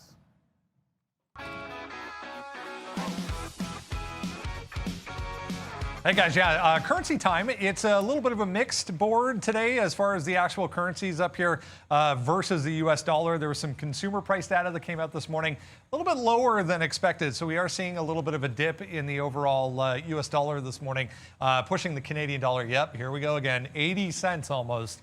For the CAD, up 0.2%. You can see right above it. The euro, though, to the downside, data over in Europe this morning as well, a little bit negative. So 0.19%, or sorry, 119 down, 0.4% for the euro. British pound also 0.7%. 138, 139-ish today for the British pound. Australia and New Zealand both significantly lower today. I want to talk about cryptos here real quick. This is deceiving, 1.14 to the downside. When you look at the chart, yeah, we're actually ripping higher. There was a big move down overnight from where we were yesterday. That's why this is negative. But on the actual day, since we got going anyways, big move up here, back to 56.9, almost 57,000. This is an important area for Bitcoin now, 56,958 down though on the day. That's going all the way back to midnight though. 1775 down 3.5% here for Ethereum. Ripple as well, also in the red. Back over to Sean. Yeah, I was just doing the same thing there, looking at some of this crypto. We did actually go long on this ETHE right here, and then now we're just going to wait to see if it can print for us a little bit here, because that's the problem when you are trading some of these ETFs. You know, you get big spreads, and then sometimes they don't want to go. So you got to be very careful with your ETF love for some of these. I mean, that's why I keep saying that it may be a better idea to trade some of these off exchange. So like trading them with a broker or with a on-site, actually buying the physical, right? Instead of playing some of those. But I like it, and I'll continue to make money there as it is one of my top stocks. There it is, like a little buy there, 23. We just got out 27. That's not a great price, but it's just holding right now. So there it goes, up to 35. Okay, another out at 29. Let's see if we can get out now. 35 on that name. GE still 18 cents. Ford 18 cents. Now we just took out some 27s. Here we go, up to 30 right now. And hell yeah, right now today. Close your eyes, but you're not going to get any choice because here we go. It's belly dance time, and we're just going off right now. It's been a big day for us. There's that big trade on Ford. Only wish we had more shares. Obviously, when you get a move like this never went against us, guys. I mean, this little wick down, I don't know what that was. Obviously, it didn't go down to 05. It might have gone against us like 2 or 3 pennies, but that's well worth the risk when you're cashing in right now 19 pennies on Ford and 19 pennies on GE and minus 6 pennies now as we're almost flat. I'm just kidding around here with Palantir. It's not doing anything. We just keep getting out every time it comes back to 12. We are long at 26. So we just getting out for 10 pennies and just scalping it through. So if you do see at the bottom, Palantir's very profitable stock today. It's not super profitable other than it's one of my, look, every stock's profitable for me today, but Palantir, that was really the buy. We talked about that early. Find a fade spot on Palantir and then hammer it. And then we did take a high break of 25.90. And then again, the day's high break in the pre-market of 26.20. This was the mistake right there though, 26.45. Thank God we were able to get that out for about 10 cents. And then right now at 26 break back here again. So guess where my order is going to be at, guys? 9s and 10s to see if we can't just keep on rinsing and repeating. So Rocket Doc there, ENTX could break 7 even. Look, man, this stock, this is me in the pre-market. Great short. Look at it go all the way down to 5. And I actually got like a 10% return there, and then got the best out that you're gonna get off of the open on the last of that, or on the bulk of that position. And then I took the hit on that halt to the upside on the last 10%, right? So at this point, I'm essentially flat on the. Well, I was still slightly up on the stock, right? So I'd given away some, but I was in position to wait for multiple halts, which was my plan. It gives that last sort of like push the upside, can't go. I get the absolute best shorts possible and then just get wicked out twice. And then I chase a downward halt and get wicked out again. And so these are like the prime spots to get the win. And then when it goes in consolidation, I try the break and that doesn't work. So as much as it looks like it's breaking that 7 in, if I have a situation like this where I have, like multiple looks at something which is in my setup and I'm not getting the wins on it, I'm not going to jump back into that name. I'm going to move towards what's working. Ride's worked for me. AVEO's been good for me. GE's been good for me. Coupang's been good for me. So I stick to making more trades in the stocks that I have the read on as opposed to NTX. And Zila was the same thing. Just sort of hold back, trade something else. It's a big market. There's lots out there, guys. And speaking of, need to talk about one of those names at the big screen, Miss V. Hey Neil, eBond is a very popular name on the chat today. Chinese mining company eBank is up around 30%, guys.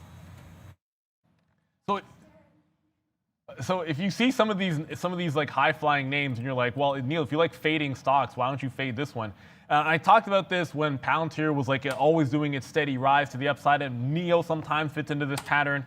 This is what we call like a linear, for me, like it's like a linear chart, right? Like most of the moves, it's like following a pretty even progression, small dips, consolidations, and it's very, very orderly buying all the way up. Not panic buying, stops breaking, and overextending itself in parabolic moves. So while it's up 30%, this can be dangerous to fade unless you get a really, really good level and you go to the daily chart here, and there's probably a little something if it got to like $11, but even those are like weak levels back in the day, and they broke those.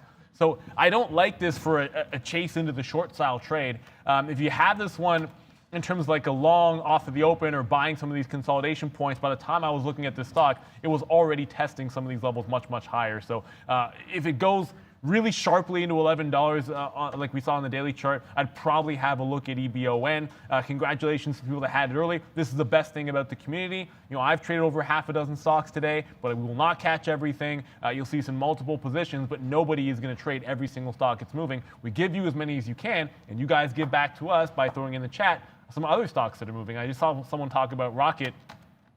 I mean, I don't know. I still don't even know what to make of that MSU thing, Sean. But maybe I do have to get some Rocket shares.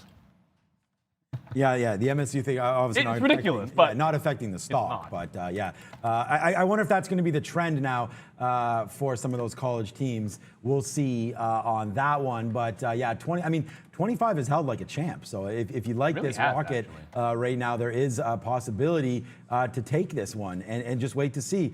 Again, with stimulus checks coming through, maybe Rocket will get going finally if there is some more interest. We do know that the shortable shares, and we'll shout out to Brendan, maybe he can check that. The short interest when this stock went crazy was 39%. I'm long this stock still at $20. I mean, it was an easy call for me. And I just made it, again, because of the short and just, I mean, I started buying back here. So let's not... I did have to hold this against me down. No, actually, no, I didn't hold it to this far. So I must have started buying here in December, and then it never really went to this level. And then we just kept buying.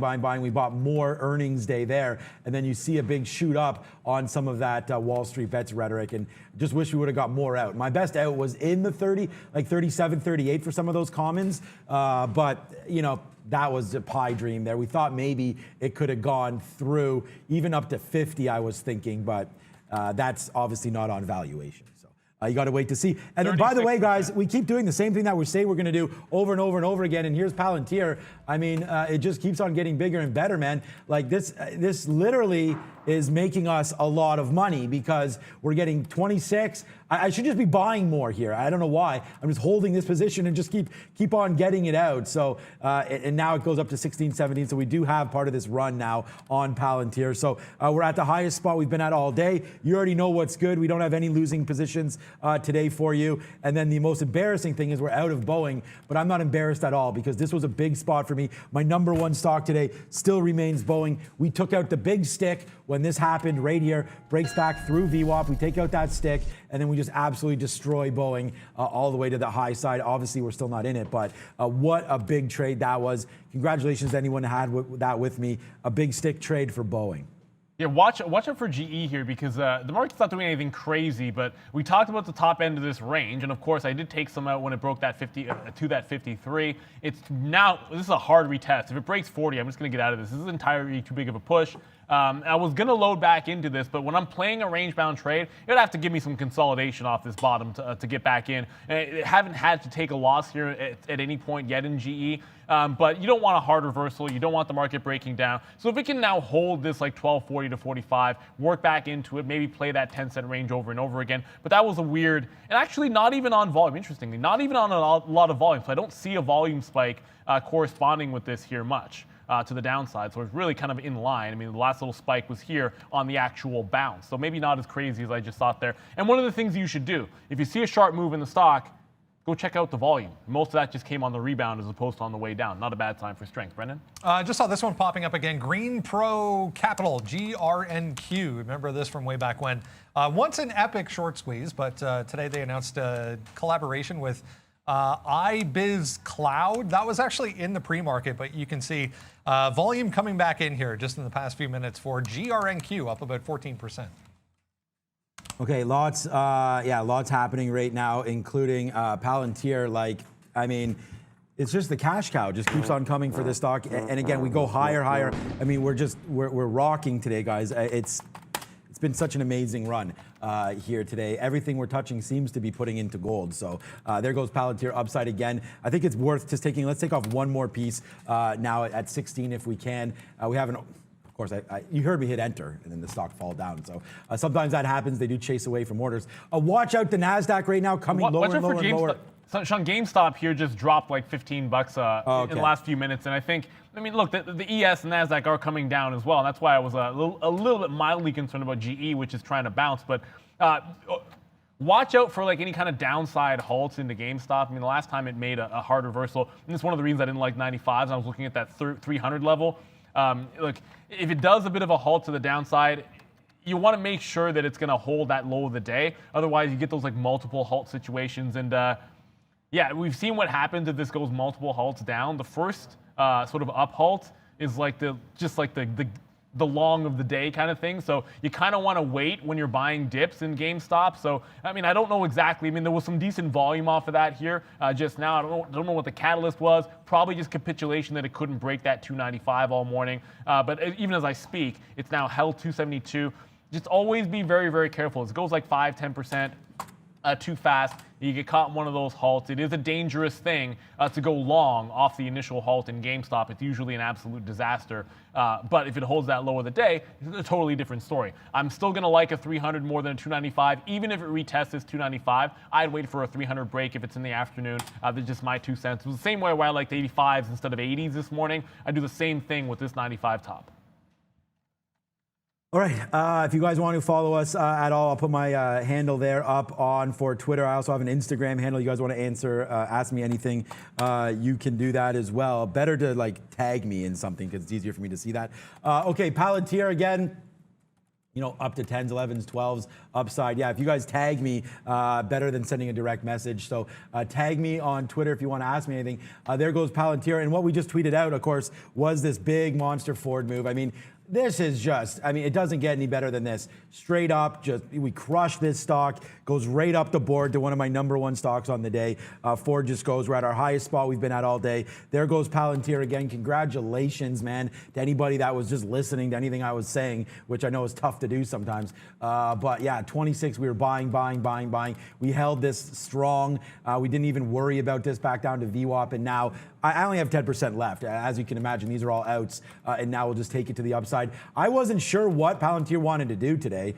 We did have some barcoding, some consolidation down here in the NASDAQ, and then as soon as it took off, like we already know the relationship is solid. So the relationship between the NASDAQ and Palantir. So there it goes, upside. Another big win for your boy on Palantir, and it just keeps, I mean, the fun just keeps on coming through. I almost don't want the show to end right now. It's 11:07. We will be finished up at 11:30. So it's been a big day. Join us back on Monday. Thank you again to everybody with the super chats today. You guys know who you are. Thank you so much for all that love. It definitely means a lot. We'll take Valeria out, get her that Rolex, and grab her a Starbucks. I probably just joking about the Rolex. Hey, what's up to my wife if you're watching? But yeah, it's been a big show, and we'll just continue to rock and roll here, guys. Rock and roll, and good for you there, John Wilkins. I'm sure you're happy about like a ride here just now. Again, popping through VWAP. I'll take profit here, of course, for that 40-cent win when we get the chance. I have my next order in front of that 15 even. We talked about this not ad nauseum, but over and over again about liking a potential break through 15.25. So I will be flat if we get that buck on ride.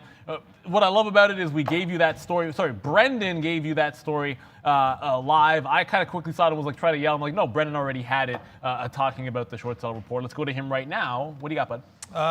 Navient Corporation, NAVI, just popping up here, just a heads up. 52-week highs here above that last little wick on the daily chart, but news apparently, or something, with NAVI. I will double check, guys.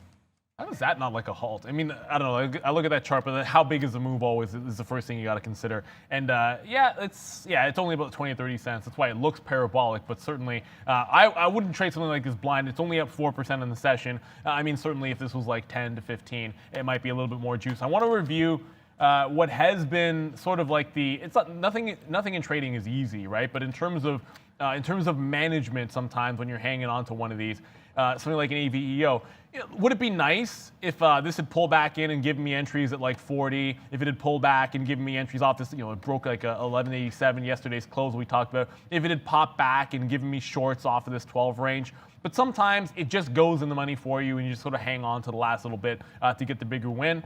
I did say if it based out shy of my target in front of 11, I'd be willing to take it around this 1150 area. So, I mean, if it does make an attempt to burst back to the upside here, I probably don't give it through 1175, take off the 90-cent win because I'm short up from here at 1261.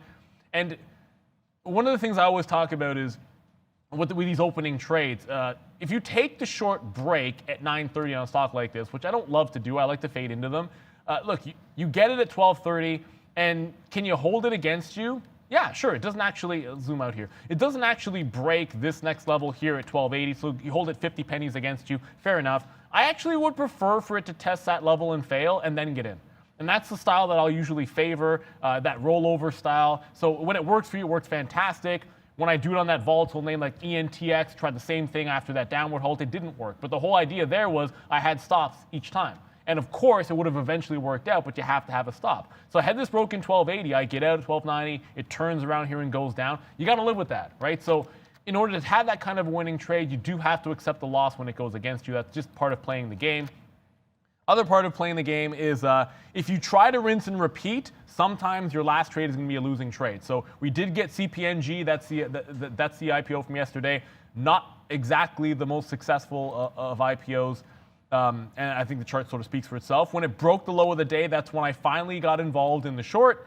I was able to get some out in front of the absolute bottom here for almost a full dollar, scalped the first little bit off. I reloaded in front of 49.50, was able to quickly take a 40-cent win, and then it came back. We take a hit on the rest. I actually reversed to the long side accidentally by missizing my shares.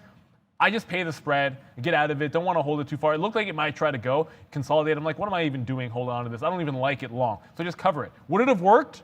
Yeah. Did I really, really want it? Did I have conviction in it? No. So I'm not sitting there trying to turn a trade you don't want into a winning trade. That's fugazi. You'll go to the gates of hell if you keep trying to do things like that over and over again. The market will reward you from time to time for doing stupid things or breaking your rules. The last thing you want to do is play that game in the long run. I think it's just a bad way to trade. When it comes to CCIV, I saw some people mention this in the chat today, and I know there was one move off the open. This one is putting me to sleep. But at the end of the day, if you want to look for some of the levels here, you look at this pre-market top, you look at the afternoon in yesterday's sort of bottom here at about like 26.30. You look at the pre-market highs around that same price. You look at this range here for a bit of a breakout. I don't favor it because it doesn't really stand out, but it's not the worst look ever if you give back into VWAP. Not necessarily my cup of tea, but it could grow on me if the volume starts to pick up. It's just dying down, Brendan. Two things, guys. First off, Navi, don't see any headlines. Might have just been a big order coming through. A couple of people talking about SOS. Keep in mind, that's a crypto name. So day highs here for Bitcoin, guys. Just went positive on the session. Again, going back to midnight. So yeah, SOS, 6.5%. Big move up here.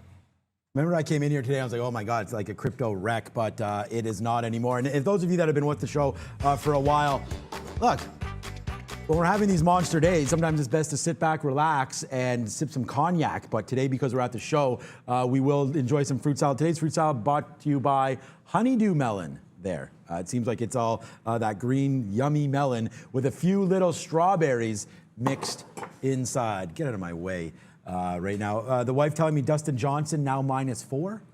She has him, so good job on that one. I sort of thought that, rest in peace, Mr. Walter Gretzky, but thought there might be some, side effects with DJ there, but apparently not. So shout out to everybody watching the players there. TBC Sawgrass going to be an exciting one. And it's always a good idea when you get the wife involved with gambling, because then... No, don't give her the cash to do the gambling, but we're in a small little pool here, and therefore I can watch golf easier with her. There's it is, Russell Jackson. There's the fruit salad. Yeah, you remember the fruit salad, and thank you so much once again. It's back, baby, the fruit salad, because when we're in this kind of a mood, and when it's been this kind of a day, hell yeah, we're going to celebrate it with some fruit salad. Look at Palantir. Congratulations again, anybody with this name on board all the way upside there. Just another 25-cent win. I'm holding on to this 25 cents. We're holding on to Ford 25 cents. We're at the highest spot we've been at all day. So another green day for me here, and it's just going to be a big one. And we're celebrating. It's Friday. I wasn't actually sure if there was going to be much happening today, but the NASDAQ has really not done much, man. I mean, it looks like we've traveled a lot, but this is just like up and down, still the same spot. We went up again. I don't know. We only got to like what, -1.3 or something like that on the NASDAQ, and then now we're right back to basically day low again. So let's just wait to see what happens in the afternoon. It could be an exciting one, but when you pick the right stocks and the right names, then it's kind of easy. Like GE, look at this top out right there, like 60s. Are you kidding me? We went long right off the open. We got burned yesterday. Make some money back today on that play. GE is actually, no, Boeing's my #1 stock. And then check out this Boeing trade too. Now I'm going to throw something, but whatever. Here we go. Let's just go back to this one. This one of the Day Trade the World offices made this for me. This is a bull out of the US $1, so that's pretty cool. We'll do that. But look at this Boeing trade that we gave you guys right here. Like 255. Welcome to a 10-pack right there on that. That would have been a monster trade. We had that 260 break. Don't know why I didn't give it that room, but it did fall down. And then since then, all the way to the upside. Man, we are just cashing in, though, on this because we're long Boeing at 212. And I know there's a lot of love there in the chat. There's a lot of love on my Twitter for that call. So congratulations to anybody that went along with me there in the low 200s. And not only that, man, long with me on that. Who's long with me on JP Morgan? Check out that. I mean, this is a 1 minute chart. Let's go to the daily chart for JP Morgan.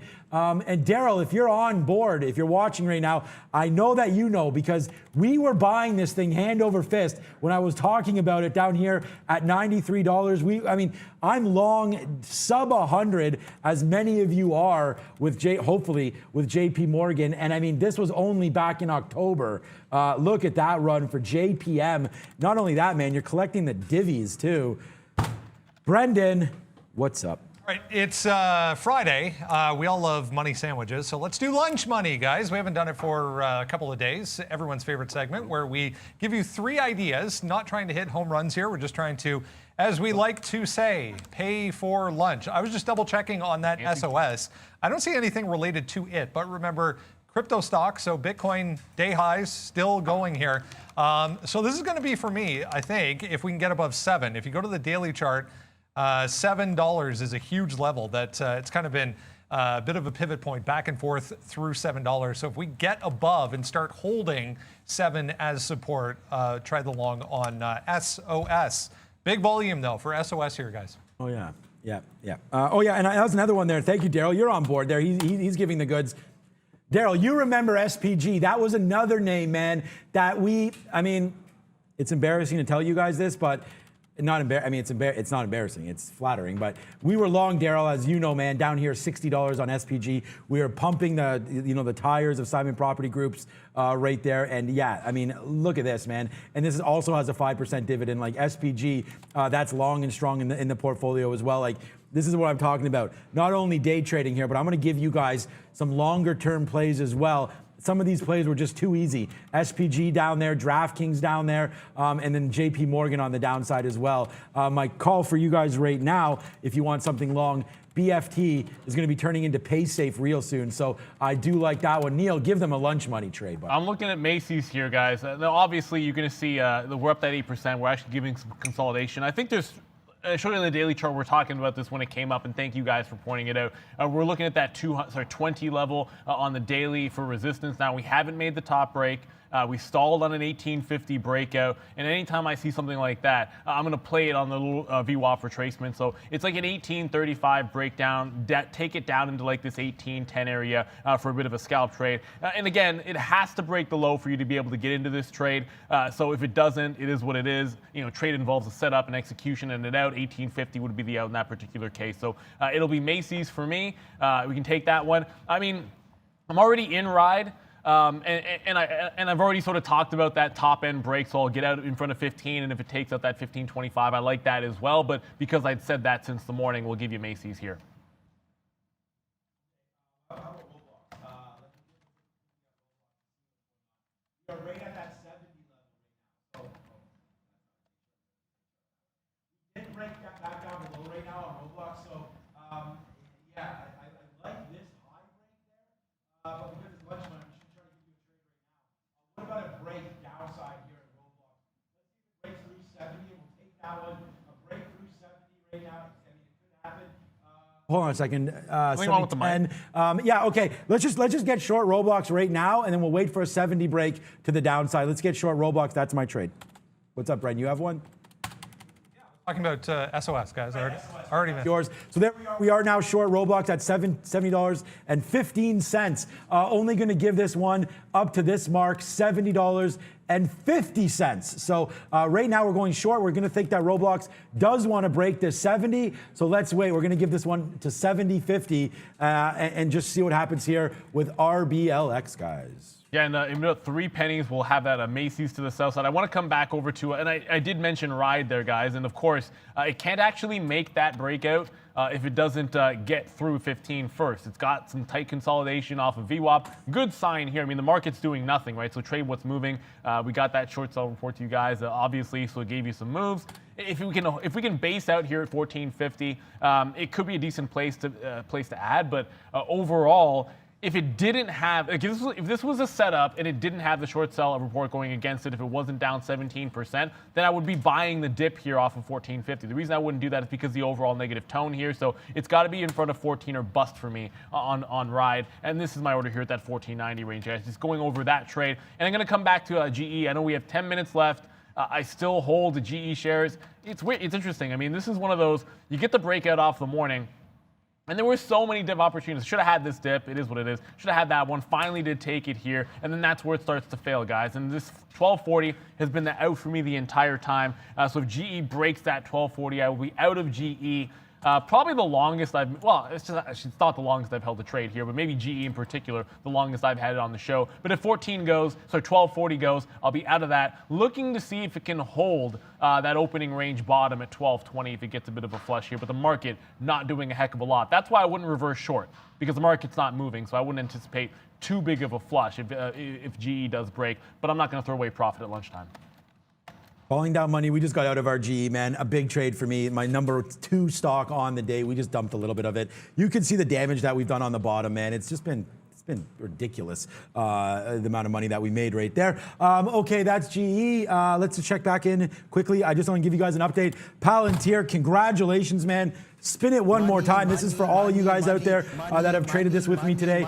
There you go. There's a 35-cent win there on Palantir to get rid of the last 10%. As we talked about, we just kept on milking this all the way upside. And yeah, it's not like these were big trades. We're not celebrating them for the amount of money that we made on these trades. It's just the fact that we were already up on Palantir. We take that 26 break, and then it's just like in and out. I just wish we would have reloaded there. Was not expecting this break back to day's high on Palantir. So, guys, I mean, if the market goes, this is probably a great trade through the top right now. So 2650, watch out for that if you're looking at Palantir, because if the market continues to go up, I don't know what that move was about right there. Obviously, it's a move off the bottom of the NASDAQ, but back to day's high for Palantir. I thought the NASDAQ at least, would have to get to its high there, and that does not appear to be the case. So let's wait to see if Palantir now wants to take out this 2650. I'm telling you, man, 27 is probably not too far away here for Palantir today. I mean, if the NASDAQ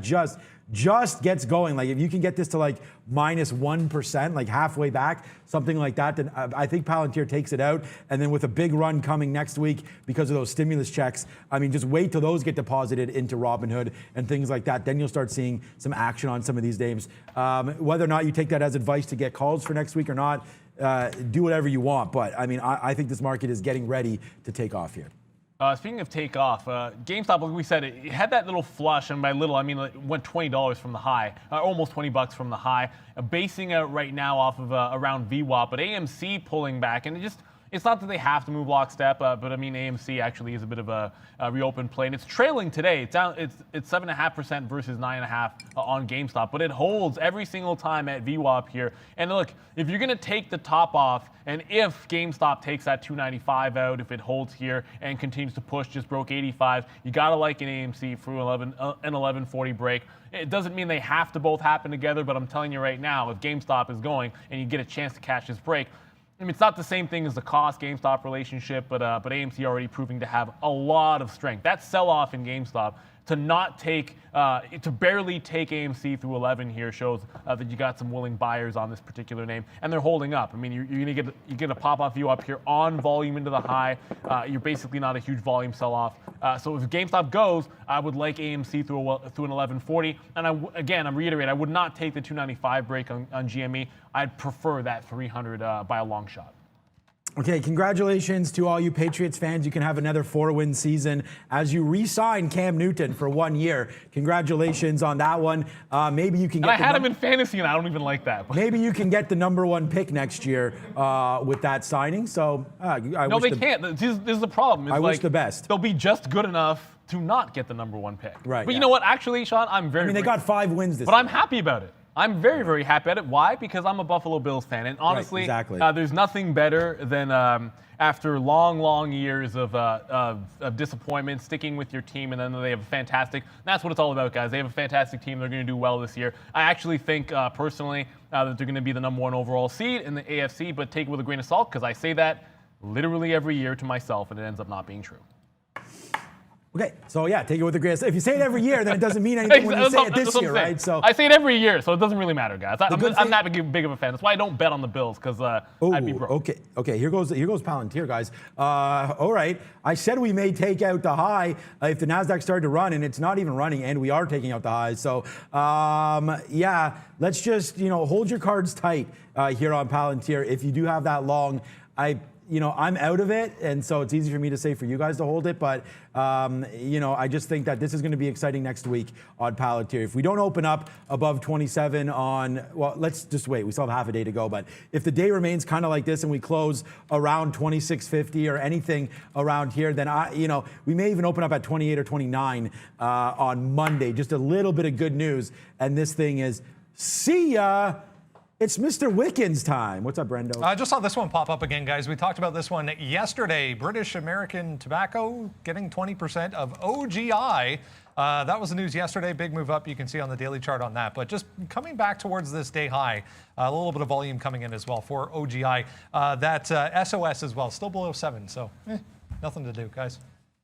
Yeah, that OGI was a good one yesterday. I mean, you got to go back to it. And then we talk about this all the time. And as a matter of fact, we got a suggestion from one of our viewers. And we have the website up now for the watch list. And we always say, don't toss out those names that are in play, because when the market's going sideways, it's not just what Brendan brings you. It's not just what's on the watch list. It's not just what we're trading. Sometimes something that was moving yesterday could get some good action today, and that's why we come back to a name. I mean, OGI, it'll look like it's flat in the session because it's less than 1%, but look at the range it's traveled. It's already given you a bit of a 10% move. And what I like about it is, and unfortunately, I had it on my quote board and removed it because I was already trading enough names here today. I just love the fact that it made a double bottom in the afternoon, and then those pre-market levels don't even retest it. So when you get a break like this at that 85, right into those previous highs, and now trying to break through, I'd be careful with this. I mean, look at all these crazy wicks up here in the pre-market. These are all pre-market levels from yesterday when it was above that 420. So it's not as if in the open market that this thing was testing those highs. So take all of those levels with a grain of salt if you're trying to short into them.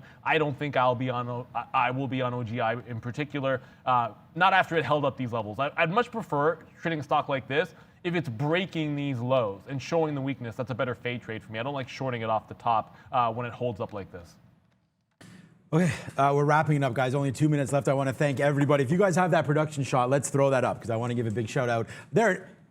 See, these guys want the fame. Like, you see how fast? He had it ready a half an hour ago. I'm like, hey, guys, like, do you have that shot ready? They're like, boom. All right, so let's do it again there. Lucas and Rob, thank you so much. There it is. There's Rob. There's Lucas. He doesn't want to look up there, but Lucas, very handsome gentleman as well. So thank you so much to Rob and Lucas for such a great show. As well, I said, okay? Rob and Lucas, both handsome.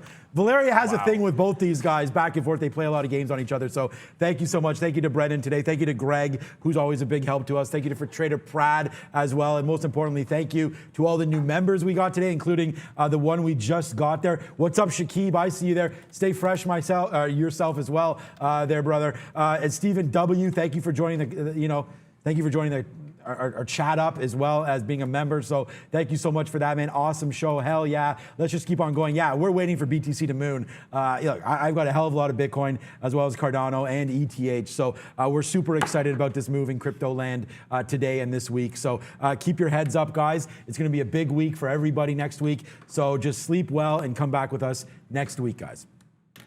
We're not going anywhere. We're always going to be back as long as the market is open. That's about the only thing that can take us out of commission is that when they shut things down, when they have a holiday. That's when we won't be here. But just to end the show, I mean, it's been a fantastic ride here today. And I say that pun intended because we actually got to trade some Lordstown, which was a lot of fun. And I say best of luck to everybody. Make sure you're trading those names that are moving. Can't say that enough because the market is absolutely, if you look at just looking at the futures, of course, I mean, you're talking about this range. Look at the volatility we've had all week, and then this is what you're looking at in today's action. So it's all about the stocks that are moving. We can be excited because we're trading the names that are actionable here. And we got one thing we do before we get out of here. Miss V gives us what national day it is, and I can tell you right now, I get these from the East Coast every single year, and they're absolutely fantastic. Miss V. Hey guys, what a beautiful day today. Thank you very much for all the support and all the super chats. And again, special shout out to Russell Jackson, Manny D, and Bada Desu. For your generosity, guys. We will see you on Monday. Have a great weekend, rest well, and happy National Scallops Day, Baked Scallops Day. Ooh, baked scallops. Yeah, we had some scallops last weekend, but yeah, Neil has a connection out east, so. I got the connect. My brother's out in Halifax, so Halifax to me is like my favorite city in all of Canada, and part of it's because I can get seafood whenever I want, and it's really, really cheap, and it's all very, very delicious. If you've never had scallops from the East Coast and here in Canada, then I suggest you try. Check out Peggy's Cove if you're ever in Nova Scotia. It is a fantastic, fantastic place to visit. Brennan, are we going to even do? I'm not even sure what there is in terms of earnings. I didn't see any big names on there, so we'll probably stay away from that. Or do we need to go to you, Brennan? No, yeah, I mean, there's a couple, but nothing of note as far as earnings tonight or before the open on Monday. We are getting, guys, to the end of this quarter's earning reporting season, but we'll see what happens next week, guys. Happy weekend. There you go, VWAP Trader. It is not National Gift Horse Day. Every day is Gift Horse Day. Every day is Trader TV Live here, trading the markets for you, having fun, having some winning trades, and having the best community in the world. Thank you so much for all the super chats today.